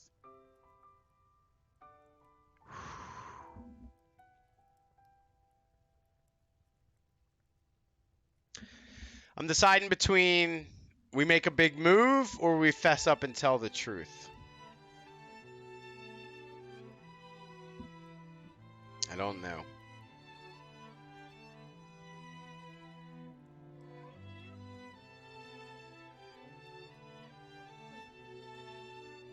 Tell him you're vegan. That's not a good move with Colonel Sanders. I'm going to tell him the truth. We're trying to land this guy. I'm going to tell him the truth.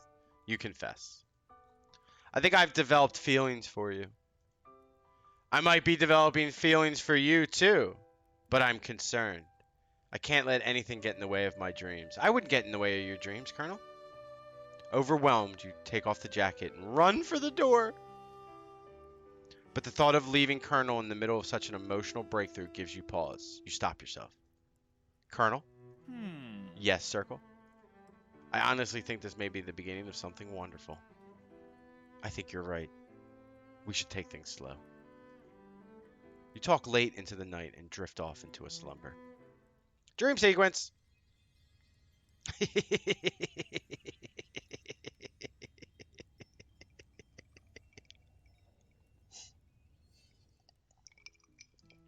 You awake to a beautiful morning in Colonel Sanders' hideaway. Oh, we slept together. Did you make the right decision on how to respond to Colonel Sanders? Only time will truly tell.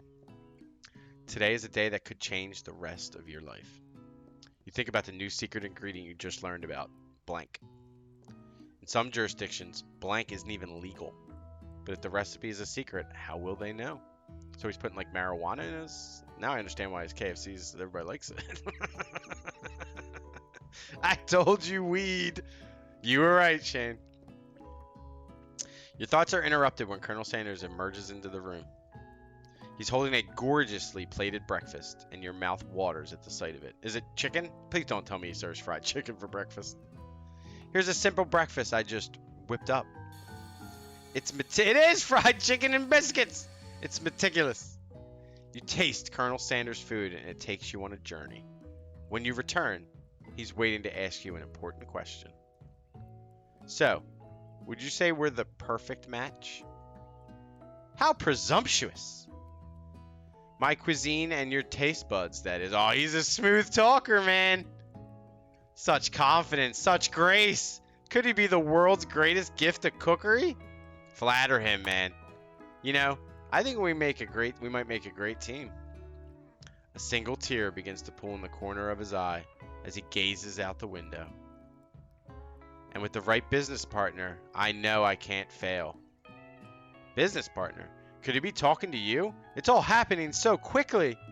Or do we end up being like his business partner? Who did he open KFC with? If you would have taken the big step, it would have told you that it's not that kind of game. Oh, really? Oh, that's funny. Overcome with emotion and confused by your feelings, you're on the verge of tears. Unable to speak, the only answer you can find is to run out the door and get home. There's still one more day of school after all. The University of Cooking School Academy for Learning waits for no one. You get home to find something very surprising. Your best friend is there waiting for you. Hi, Miriam. I was sleeping with Colonel Sanders. Because I had one heck of a night. Oh, did she bang Clanky or whatever his name is? I've been desperate to talk to you about it, but I couldn't find you. I got worried that something had happened to you. It's okay, I was just... But now that it turns out you're fine, I can finally get you up to speed on the saga of Miriam. Sure, but you will not believe what happened to me after school yesterday. I went on a date! I think I can believe that. Since I've been partnered up with Clank, he asked me to go out with him. Maybe somebody popped her. Clank did. Clank's popper popped up.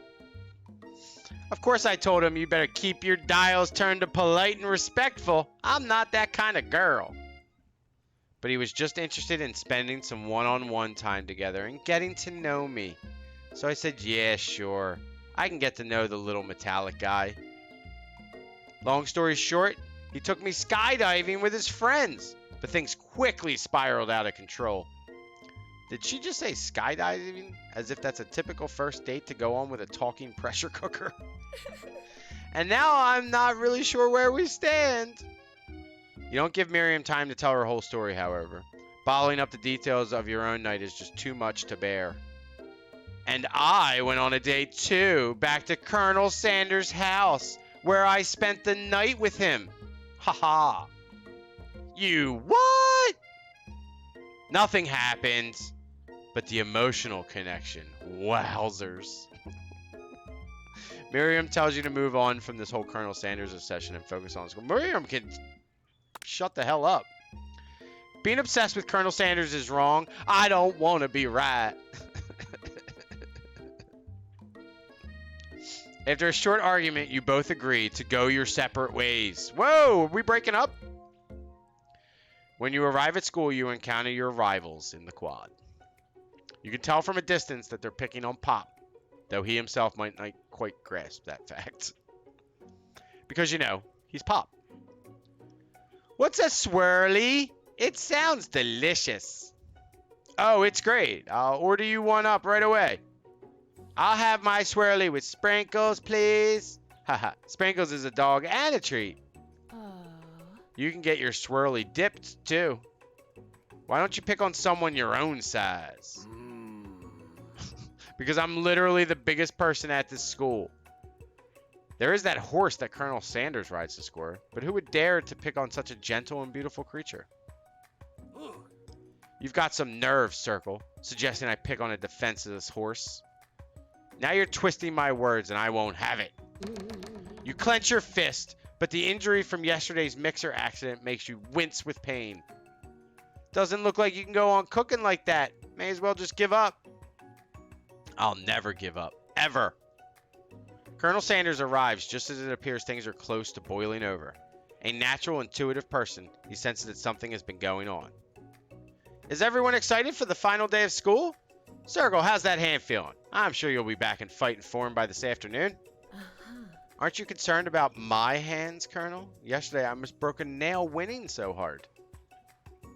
Technically, I don't believe a winner was decided, but your presentation was quite impressive. What is he doing complimenting her?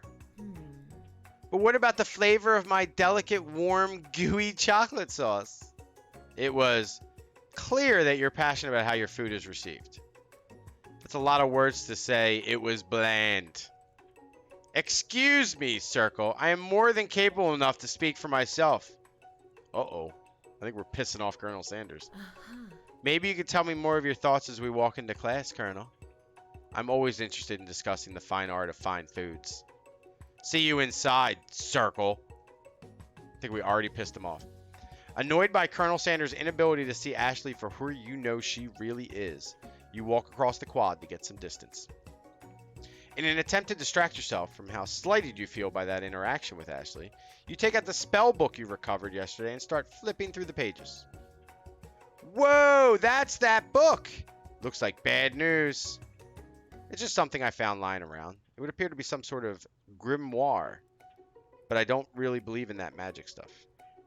Grimoire? Like a book of spells? I don't know. Who would spend so much time decorating a magic book if it weren't really powerful? I can think of one surefire way to find out. You open to a page covered with arcane warnings. Cast only in case of extreme emergency, it says around the edges of the page. I could use the spell here that says it will erase anyone I choose from all of my memories. If I scrub out Colonel Sanders, it would probably help me focus better on the upcoming final exam. That is way drastic. Couldn't you do something else? Like anything else? Not rooted in dark magic? Maybe tie a string around your finger? It's the Necromicon? It's the Book of Evil. Okay, fine. It is drastic, but desperate times call for desperate measures. Where's Ash when we need him? You've got a memory erasing spell sitting right in front of you and a pretty good excuse to try it out. No, I'm not going to do it. No. You take your friend's advice and put the book away. It's almost time for class. I'm not erasing Colonel Sanders from my memory. I love him. Sprinkles is already in the room waiting for the students to arrive. He clears his voice to make a quick announcement. I want you all to know I feel something of a dog moment coming on, but I assure you it's nothing to be afraid of. What are you going to shit on the carpet? His cute little nose scrunches up and he begins to breathe quickly. He must be hungry. Reach for some old homework to give him a snack. Dogs can be rather unpredictable, especially Sprinkles. Wait to see what happens. Sprinkles stops in his track. He focuses in on the windows. The room is deadly silent. When you follow his gaze, you see a tiny orange squirrel perched on the cherry tree outside. Squirrel! Sprinkles turns feral and runs to the window of the classroom. He begins barking uncontrollably at the squirrel outside. Terrence! I told you never to come back here. Terrence! I will destroy you! Terrence! Sprinkles is barking ferociously, drool flying off his face. Squirrel looks over, but he doesn't say anything back. You wonder, is that even a talking squirrel? Who named him Terrence? Better not show your cheeky, chubby cheeks around here ever again. After Sprinkles is satisfied that his presence has been felt by not only Terrence, but any other squirrel in hearing distance, he returns to his professional tone. Ahem, I apologize for the outburst. This actually brings up an important point. Thank you, Circle, for reminding me to dole out this indispensable bit of wisdom. You see, but before we can go on any further, Miriam's love drama spills over into the class. Sprinkles is interrupted by whirs and sparks coming from the back of the room. Oh my god, they getting it on in the back of the room? I told you to save it for after class. Bzz, bzz. Give it to me, Miriam. You think I wanted to be thrown from a plane strapped to a stranger? Miriam and Clank appear to be arguing, but you still haven't learned to speak Clank's language of mechanical noises. Whir. But no, you had to show off to your cool kid friends Jeff and Joan. J&J forever. Watch us form a triangle in midair as we descend. Triangles are the strongest shape, don't you know? Bzz, bzz. Yeah, well, that doesn't make it a great date. Beep. Whir. Then take Jeff and Joan with you. You can all hold hands as you pedal down the mountain or off a cliff for all I care. Sad beep. Clank begins to shudder. Steam pours out of the gaps in his panels, and then a loud ding stops him in his tracks. Beep. Bzz. In 1964, then 73-year-olds, he sold the company to a group of investors led by... Oh, is that Colonel Sanders? No amount of seasoning is going to make me want to eat that, Clank. Clank burps out a completely deep-fried sneaker. Considering that he himself has wheels, not feet, it's not entirely clear where it came from. In terms of deep friend footwear, I guess I'm thinking that's supposed to be deep fried footwear, not deep friend footwear. Clank slowly rolls out of the room to be alone with his shoe.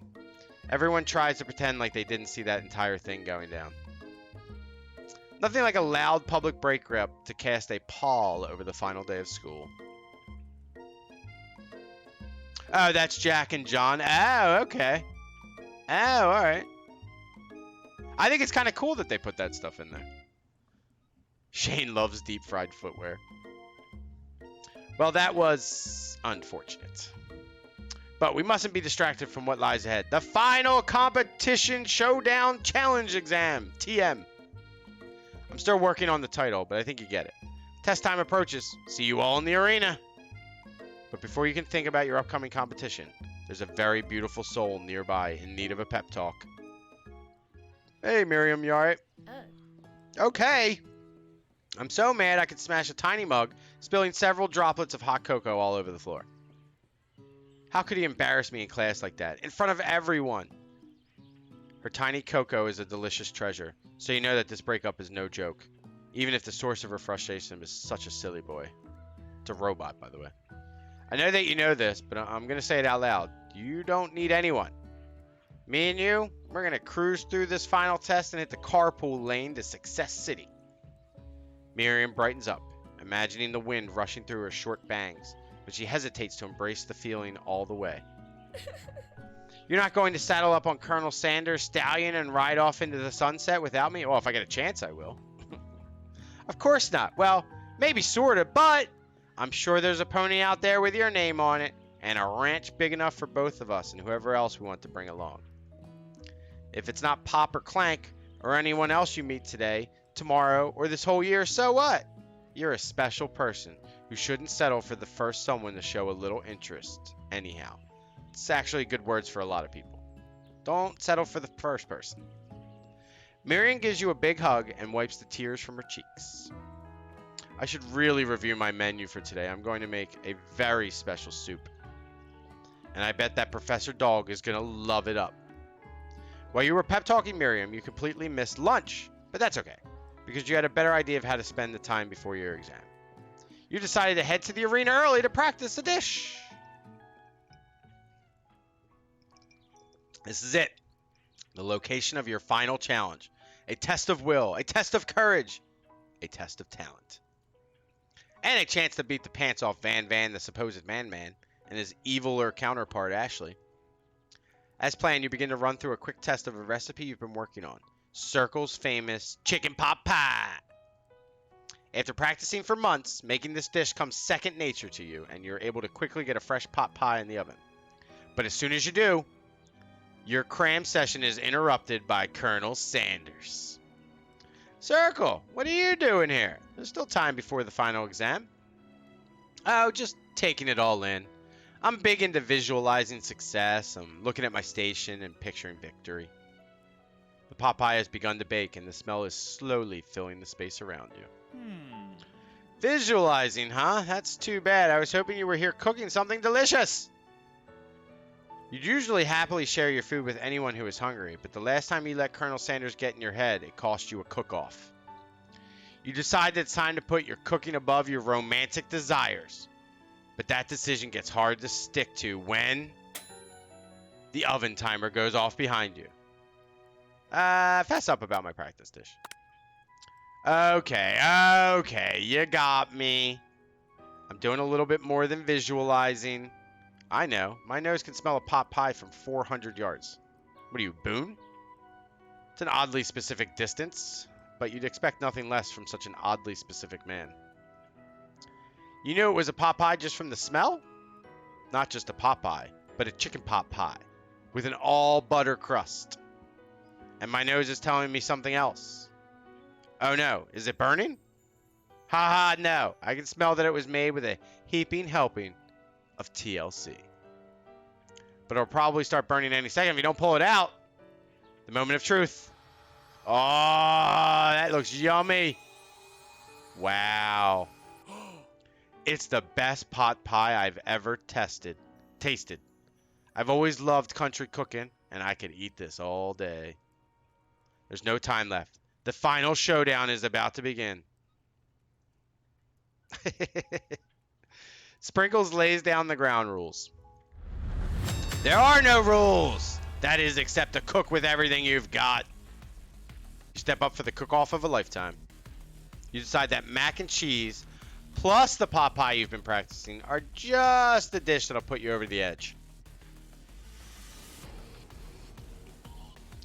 Meanwhile, both Van and Ashley are prepping wildly elaborate dishes per their usual over-the-top selves. Miriam has her giant magnifying glass and several sets of tweezers. She's definitely prepared to go big going small. Colonel Sanders seems to be harnessing his 11 herbs and spices, but he's trying to find a way to improve on something perfect. His original recipe fried chicken. The intensity in the room starts out at a full 10 out of 10 with a frenzy of action. Everyone is calling out really cool special cooking moves as they prepare their food. Wow, this is getting serious. Colonel Sanders batters his chicken as it levitates through the air. Egg wash! Miriam furiously injects ingredients into an itty-bitty pot of broth. Best friend Baster Blaster. Van flexes his pectorals as he chops open a sea urchin. Let's rock and roid! Ashley scoops her pastries off the tray with lightning speed. Shallow personality spatula! Even Clank gets in on it. 5-dial pressure point chicken cooking technique. Wait, when did Clank learn to speak English? It's the singularity, as was foretold. We mustn't let it happen, or the appliance uprising will take us all. Self-destruct. Van quickly unplugs Clank and rolls him out the back door of the arena. As you frantically prepare your dish, you notice Ashley has her spell book out. Is she going to use some dark magic to turn the tide? You got a book of your own, and you're desperate not to see her win another battle. Should you take this opportunity to fight magic with magic, even if it's almost certainly evil magic? Nah, I'm going to do it the hard way. Colonel Sanders tells us to do it the hard way. Colonel Sanders likes it hard. So we're doing it the hard way. Who needs magic when you've got passion? I'm going to do it the hard way. Colonel Sanders sees that you've chosen to win on your own terms, and he gives you a subtle wink from across the room. Wink. I believe in you, Circle. Miriam notices too. And I've always believed in you, Circle, since we were little kids, because I'm your best friend forever. Turn to notice that Miriam is at your station, cheering for you. Miriam, what about your dish? If you're here cheering, who is cooking? Tiny food, short cook time. I'm actually already done, so I thought I'd help you. Oh, that's sweet. But Miriam tosses a handful of spices directly into your boiling noodles. No! It's the secret ingredient. However, she doesn't know that you lied and the ingredient was made up, and where in the world did she get Eye of Newt from? The boiling pot explodes, sending Miriam flying backwards. The watery noodles begin to swirl in the air, bubbling up into a dark cloud that thickens and congeals before your very eyes. It is I, Steve, the spork monster. Steve? Wait, what happened to Gorko? You're not here to battle me, are you? We spork monsters are many. I think Gorko had the day off, but you have conjured Steve, and I hate to battle, so I'd say you're doing pretty alright. Oh, hey, you're in the middle of a cooking competition. I love this stuff. It's better than TV. You crazy kids and your culinary skills really impress me. Mind if I hang out? I'm sorry, Steve, but I'm kind of in the middle of something. Do you mind? He can hang out. Steve the Spork Monster noticed that you've got the grimoire stashed beneath your cooking station. I see what you're up to. crisscrossed some magical items and accidentally summoned me, huh? Ha! Yeah, you guessed it, sorta. If you're here, would you mind tossing some fresh noodles in a pot of salted water? I'd love to. I've always wanted to be a top chef, actually. You know, when I was just a little spork pup back in the old country, you can feel Spork Monster winding up to tell a very long and involved story. You don't know exactly where they come from, but it seems like it was probably lonely there. Actually, you know what? Maybe you should watch from the stands. I really need to focus on this competition. I understand. It's kind of like that time in monster school that I had fallen asleep during scare tactics class, and when I woke up, toss a serious stare at Steve and he takes the hint. Never mind, I'll tell you later. Good luck! Having suffered this huge setback, you don't know how you could ever win. You summon extra power from deep down within yourself. Give up and drop out of culinary school. Come on! Deep down, baby. No, we're not giving up, Spud. We're not giving up. Deep down, we're summoning. I can do this. I have what it takes. I came here to win. Your hair turns mac and cheese orange as culinary energy flows through your body. I've become President Trump. My heart is pure. My hands are steady. My taste buds have been preparing their entire lives for... Yes, Circle, you are the chosen one. You will avenge me. The power you'd been summoning immediately fades back out.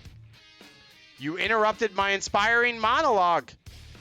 Sorry. My heart is pure. My hands are steady. My taste buds have been preparing their entire lives for this moment. I will show the world my cookery. You begin to levitate off the ground.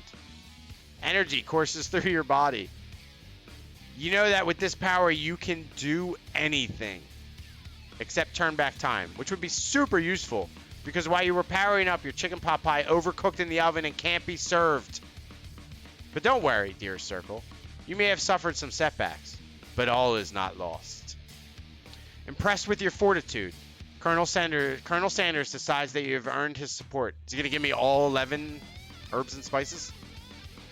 I've been watching you today, and I must say, I'm truly impressed. You've been thinking on your feet and rolling with the punches. He steps up to your station and stands right beside you. I'm here to help. All you've managed to make is mac and cheese, and time is almost up, so you're going to need it. But Colonel Sanders, what about the test? What will happen to you? What about the rules? There are no rules. Following the rules has never been my thing. I follow my heart. What a guy. Colonel Sanders unfolds a delicate white towel to reveal the most delicious fried chicken tenders you've ever laid your eyes on. And besides, sometimes unexpected combinations can have surprising effects that surpass their individual efforts. Are you suggesting if we combine forces, we can form the perfect food union? Time's up, students. With time expired, it's the moment everyone has been waiting for. He was cheating, yeah. You must now prepare to present your dishes. A handful of students stand tall, but the class seems incomplete. Seems we're missing some students. Pop? Clank? From off screen, you hear a pure and innocent giggle that can only come from one student. Hey, I'm flying! Sounds like it's coming from that broom closet over there. Miriam, would you mind? Inside of the closet, you see Pop hanging on a broom hook by the elastic of his underpants. Oh, did you get a wedgie? Pop, get down from there right now. Let me guess. Did Van have something to do with this? When someone asks for a wedgie, who am I to refuse? I thought a wedgie was a salad.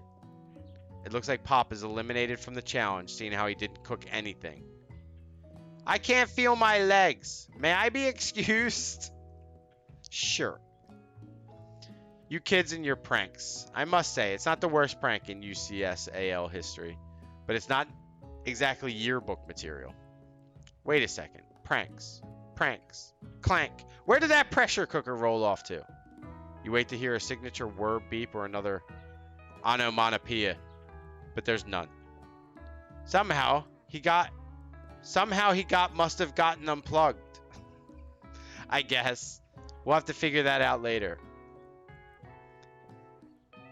He was unplugged. Who unplugged him? Somebody unplugged him earlier. That leaves only 4 remaining students. Please collect your final projects. All right, so it's me, Sanders, Ashley, and Van, right? No, Sanders is out too, right? Because he helped me. So it's me, Ashley, Van, and Miriam, I guess. Yes, it has been a long semester. Wow, 3 whole days long. But after days of hard work, the time has come for me to eat. Miriam, please step forward. Now, describe your dish. I've made tender udon noodles in a savory soup. My word, it's so delicate. Is that a teeny tiny Narudamaki I spy afloat in this itsy bitsy bowl? Yes, chef. Please, call me Sprinkles. Chef is my father's name. Yes, Sprinkles. And some green tea made from baby tea leaves that I picked up myself. Sprinkles carefully sniffs around the dish before opening his mouth and letting just the tip of his pink dog tongue dip into the bowl. Sublime. Would anyone else like a taste? Not after you put your dog mouth in it. Oh, come on. I'm not one of those dogs who doesn't floss. I even have a really cute electric toothbrush for dogs. Fine. I'll enjoy it all by myself. And in a flash, the entire meal has been devoured. Not that it took much. It was less than a thimble's worth of soup. Yeah, you're right, Spud. Your fancy restaurants have smaller portions than that tiny dish. A+. Rarely do I taste a dish with as much love poured into it as yours. Miriam is overjoyed. She gives you a huge hug. Thank you, Circle, for helping me to believe in myself. Van, you're up. Now describe your dish. I made uni over smooth egg custard in an axe-hewn urchin shell topped with caviar. Did you skewer one type of urchin with spines from a second, different colored type of urchin? Yes, Sprinkles. A bit much, don't you think? That's exactly why I did it. A bit much is kind of my brand. Doesn't it look cool? Sprinkles leans in to sniff the uni, but he can't get his nose close on account of all the spikes. He begins to paw at it erratically, causing the custard to slosh around. Woof woof! Please be gentle with my cuisine. Grrr. Finally, Sprinkles goes all in, tongue first, but he can't get past all the needles. He reels back as his tongue is poked and prodded. Youch! My tongue! The professor appears to be having an allergic reaction to the sting. Oh no. I can't eat this. It keepeth poking my tongue. Disqualified. A stunning turn of events. Who would have thought that serving food in a bowl made of needles could make it difficult to eat? Dejected, Van does not go gentle into the night. Disqualified? For glamour? Don't discount simplicity. This isn't the last you've heard of me. Before forcing us to endure his swollen tongue for another moment, Sprinkles graciously laps up a bowl of milk. I know. Yeah, I'm a dog and I drink milk. Get over it. Sometimes it helps calm my agitated tongue. You turn it into Mike Tyson? Yes. Next student, Ashley. It's time to step up. Now, describe your dish. I made... Ooh, fancy. Orange Blossom Turkish Delight in a light rosewater syrup, topped with French meringue and connected by sugar glass. That actually doesn't sound too bad.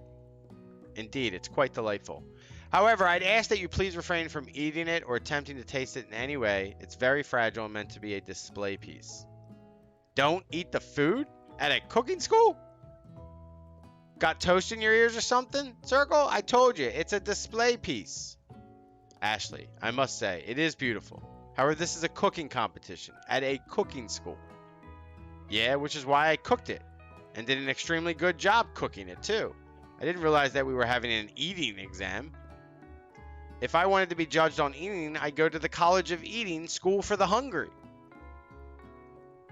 I suppose you could smell it if you absolutely insisted, but don't breathe too hard, you might disrupt the sugar spiral.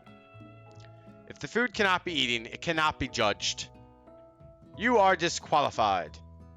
Rage overtakes Ashley, and she finally cannot keep her two-faced routine up. You wouldn't know high-end cuisine if it cooked you. And with that, Ashley storms off to rededicate herself to being the best. but this time without being shackled by trying to be fake nice and liked by everyone. This isn't the last you've heard of me, either. You want some Turkish delight? If this class gets much smaller, I'll be teaching myself. You and Colonel Sanders, the final cooks, step up together. 2 chefs? What began as a bowl of delicious mac and cheese has become something else. He examines it closely, sniffing and eyeing the bowl. Uh-oh. I don't have a good feeling about this. From somewhere in the room, a literal drum roll plays. Just when I thought I'd seen everything in this kitchen, you give me this thing, and completely blow me away. In my 49 dog years of life, I've never tasted anything so delicious and perfectly balanced. It's so delicious, in fact, that everyone passes the class. You pass, and you pass, and you get a pass. He's Oprah now. Everyone gather around and partakes of the mac and cheese bowl. They all seem to transcend this reality into another dimension. Hey, you win! Together, you and Colonel Sanders have made a new menu item.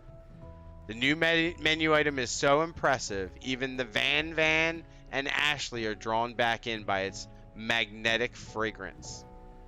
When they gaze upon your mac and cheese bowl, they admit that you are indeed an excellent chef. Sprinkles declares that you have passed. Everyone has passed. There were supposed to be more battles, but come on, how could they be better than this one? Now that the school year is complete and everyone has graduated, the students return for one last assignment: to get their grooves on. The cafeteria has been completely redecorated in order to serve as the site of the school's graduation dance. Compared to the massive high-tech cooking arena, the humble decor seems downright cute and cozy. DJ Dog is in the house! Ow, ow, ow! You knew that Sprinkles was a master chef, but also a world-renowned turntablist? Who says you can't teach an old dog new tricks? Van and Ashley tell everyone that they've committed themselves to righting the wrongs they did while they were the villains. For a moment, you actually believe them. Ashley's wearing some Daisy Dukes. Not another haunting. I love how it badly wraps up the rival story in just one sentence, I know. Not another haunting. Who's this guy? No ghost allowed at graduation. It's clearly written in the school's bylaws. I was never actually a ghost. It was a trick to get you to finally notice me. Oh, amusing. And now that everyone is together, it's the Spork Monster. He has totally mellowed out. Everyone, the Spork Monster is no more. From here out, I prefer that everyone refer to me by my new name, Party Monster. Student tries to finish what he had to say, but everyone is too wrapped up talking to Party Monster. Dejected, student walks off. Maybe things didn't work out for Miriam romantically, but she found the love in her cooking, and you know she's gonna do great. A red carpet rolls out across the floor of the ballroom. It's like a Hollywood movie premiere. Who could command such an entrance? It's Pop! He's arrived late to the dance, but apparently for good reason. Walking the carpet, you see perched atop his dirty chef's hat. A crown? Welcome back, Pop! I know you weren't able to complete the final exam and accept your diploma, so we had it mailed directly to your father. We figured it was the least we could do for the school's dean. Oh, crap. Oh, now I get it. And we get a new wing on the school, not to mention the honor of educating the son of Chancellor of such and such. So he was the dean's kid. The music of the dance is interrupted by the sound of sparking and electrical hissing. Yeah, I know. Lots of nepotism. That's a little ridiculous. It's Clank, who has arrived late to the dance. Now that I've graduated, I can reveal my truth. Whoa, he's still doing the talking thing. I am Clank, and I am not of this earth. I am actually from a faraway planet in another dimension. What? What? I actually feel like I knew it this whole time. Now that I have learned the ways of your kind, I must return. Miriam, will you come with me? I don't know what to say. Besides, no, obviously. I have just begun to learn who I really am. This isn't the time for me to devote my life to figuring out how you are, Clank. You're blown away by Miriam's maturity. It's pretty clear she has managed to surpass you in that regard, apparently. I understand, kind of. Humans are weird. Clank doesn't look like the Clank from the hit Sony franchise. No, he doesn't. A portal opens up and Clank disappears through it. Finally, Colonel Sanders arrives. Howdy, classmates. Where's the red and everything, Colonel? Just like the first day you met him, he has come prepared to feed the entire class. However, it's not enough to just give them a bucket of chicken. This time, it's a full meal! Is it for $5? Is it the $5 box? I didn't get to be the most famous chicken man in the history of chicken and man by not reminding people to go out and buy my chicken. The end? Question mark, question mark? No, it's not the end. As everyone feasts on their delicious chicken dinner, Colonel Sanders finds you sitting at the edge of the dance floor. Circle, what are you doing sitting all alone? Oh, you know, just waiting for the right person to ask me to dance. Bat my lovely eyelashes at you, Colonel. I wonder, might you tell me, what are the qualities that you would expect and find in such a lucky person? Off the top of my head, I don't know. Spicy musk, a tidy goatee, and a degree from the University of Cooking School Academy for Learning. Just to name a few. It truly is my lucky day. Would you dance with me? Yes, I would love to! As you glide across the dance floor, hand in hand with Colonel Sanders, the future stretches out in front of you. And once my 100th franchise is up and running, I'll be ready to take a day off. And I'll be so glad to spend it together with you, Circle. How sweet! We'll work together and play together. Colonel Sanders stops dead in his tracks. Work together? Well, I think this is something I just need to do by myself. But who will help you run your restaurants? I don't believe I need help. Besides, based on your time at school here, do you really think running a restaurant is the best path forward? Could it be you found a love connection but failed to earn Colonel Sanders' respect as a chef? Can you live with only half of him? Will you be able to endure sharing him with his other love, the life of an entrepreneur? I suppose I could enroll at pastry school. Oh, my dear Circle, I'm sure that you'll find your place eventually. And along the way, you'll have me by your side. The end. The fuck, Colonel? Wow, Volpez. Damn. Not a bad game. I'm gonna be honest with you. Loud as fuck, though. Alright, stop. It's loud as hell. Not a bad game. Obviously very short. What was it, about 2 hours or so? A little over 2 hours. It had some really funny lines. I haven't played enough of these daddy dating simulators. I did see, obviously, Pixie play a lot of that daddy dating simulator. Obviously, this game reminds me a lot of that. It'll be interesting to get Pixie's take on this. Plus, from being from UK, I don't know how inundated you guys are with KFC and stuff. Like, you know, we know the Colonel Sanders when we're young and stuff. But that's going to be it for me for today. Still better than Hateavo Boyfriend? I never heard of that. Please continue with the credits. Oh, sure. A game by KFC, WK, and PSYOP. All the Brits here in Paderborn go to KFC. Oh, really? Nice. The pigeon dating sim. I thought it was pretty cool. Look, as a marketing tool, this thing is genius. Come on, you have to give it to them. This thing is genius as a marketing tool. I want KFC right now. I can guarantee you at least half of you that are here with me probably could go for, maybe not KFC, but can go for fried chicken right now. Because I can. But yeah, but as a marketing tool, it is amazing. They really did something good here. I thought this was a good catch for their marketing team. I want KFC, but I can't eat the damn stuff. Oh, that sucks. But yeah, it was fun. I thought it was good. It's a free game. If you want to check it out, you can make different decisions. I think we played it pretty well. Colonel kind of respected us at the end. Not really. Maybe we didn't do it very well.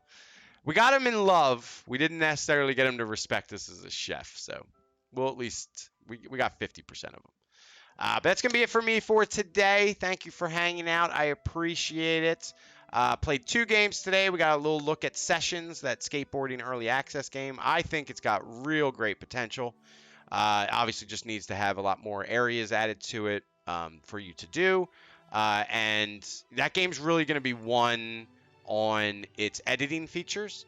And if people can create skate parks and stuff like that, I think if you give it into the user's hands, that game can really go far. Then we turned over to I Love You, Colonel Sanders, a finger licking good Kentucky Fried Chicken game or whatever it's called. Game was super fun, had some very funny moments. I thought it was an enjoyable ride for 2 hours. I thought it was worth playing. I am sure we will get to see Pixie play this in the future.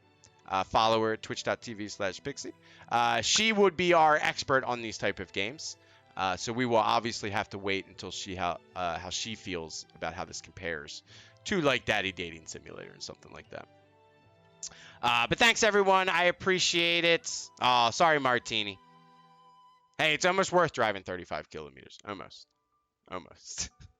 If you can't make your own Kentucky Fried Chicken. But anyway, that's it for me today. Tomorrow I will be back about 10ish or so. We will be playing week 4 in our Madden Eagles franchise.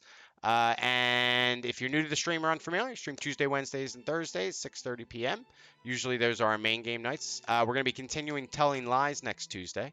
Finishing that at some point, and then I don't know what we're playing after that. I'll figure that out over the weekend. Fridays are multiplayer Fridays. Last night we did some Minecraft, some end game of Minecraft, also some Tabletop Simulator, which was fun.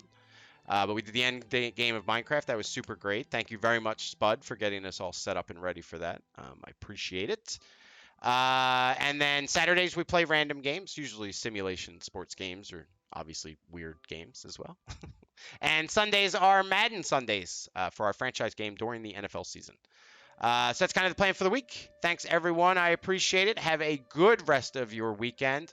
Hope your football team wins, whether that be NFL or European football. Have a great rest of your weekend. I'll see you tomorrow for Madden. Bye-bye, everybody. Happy gaming.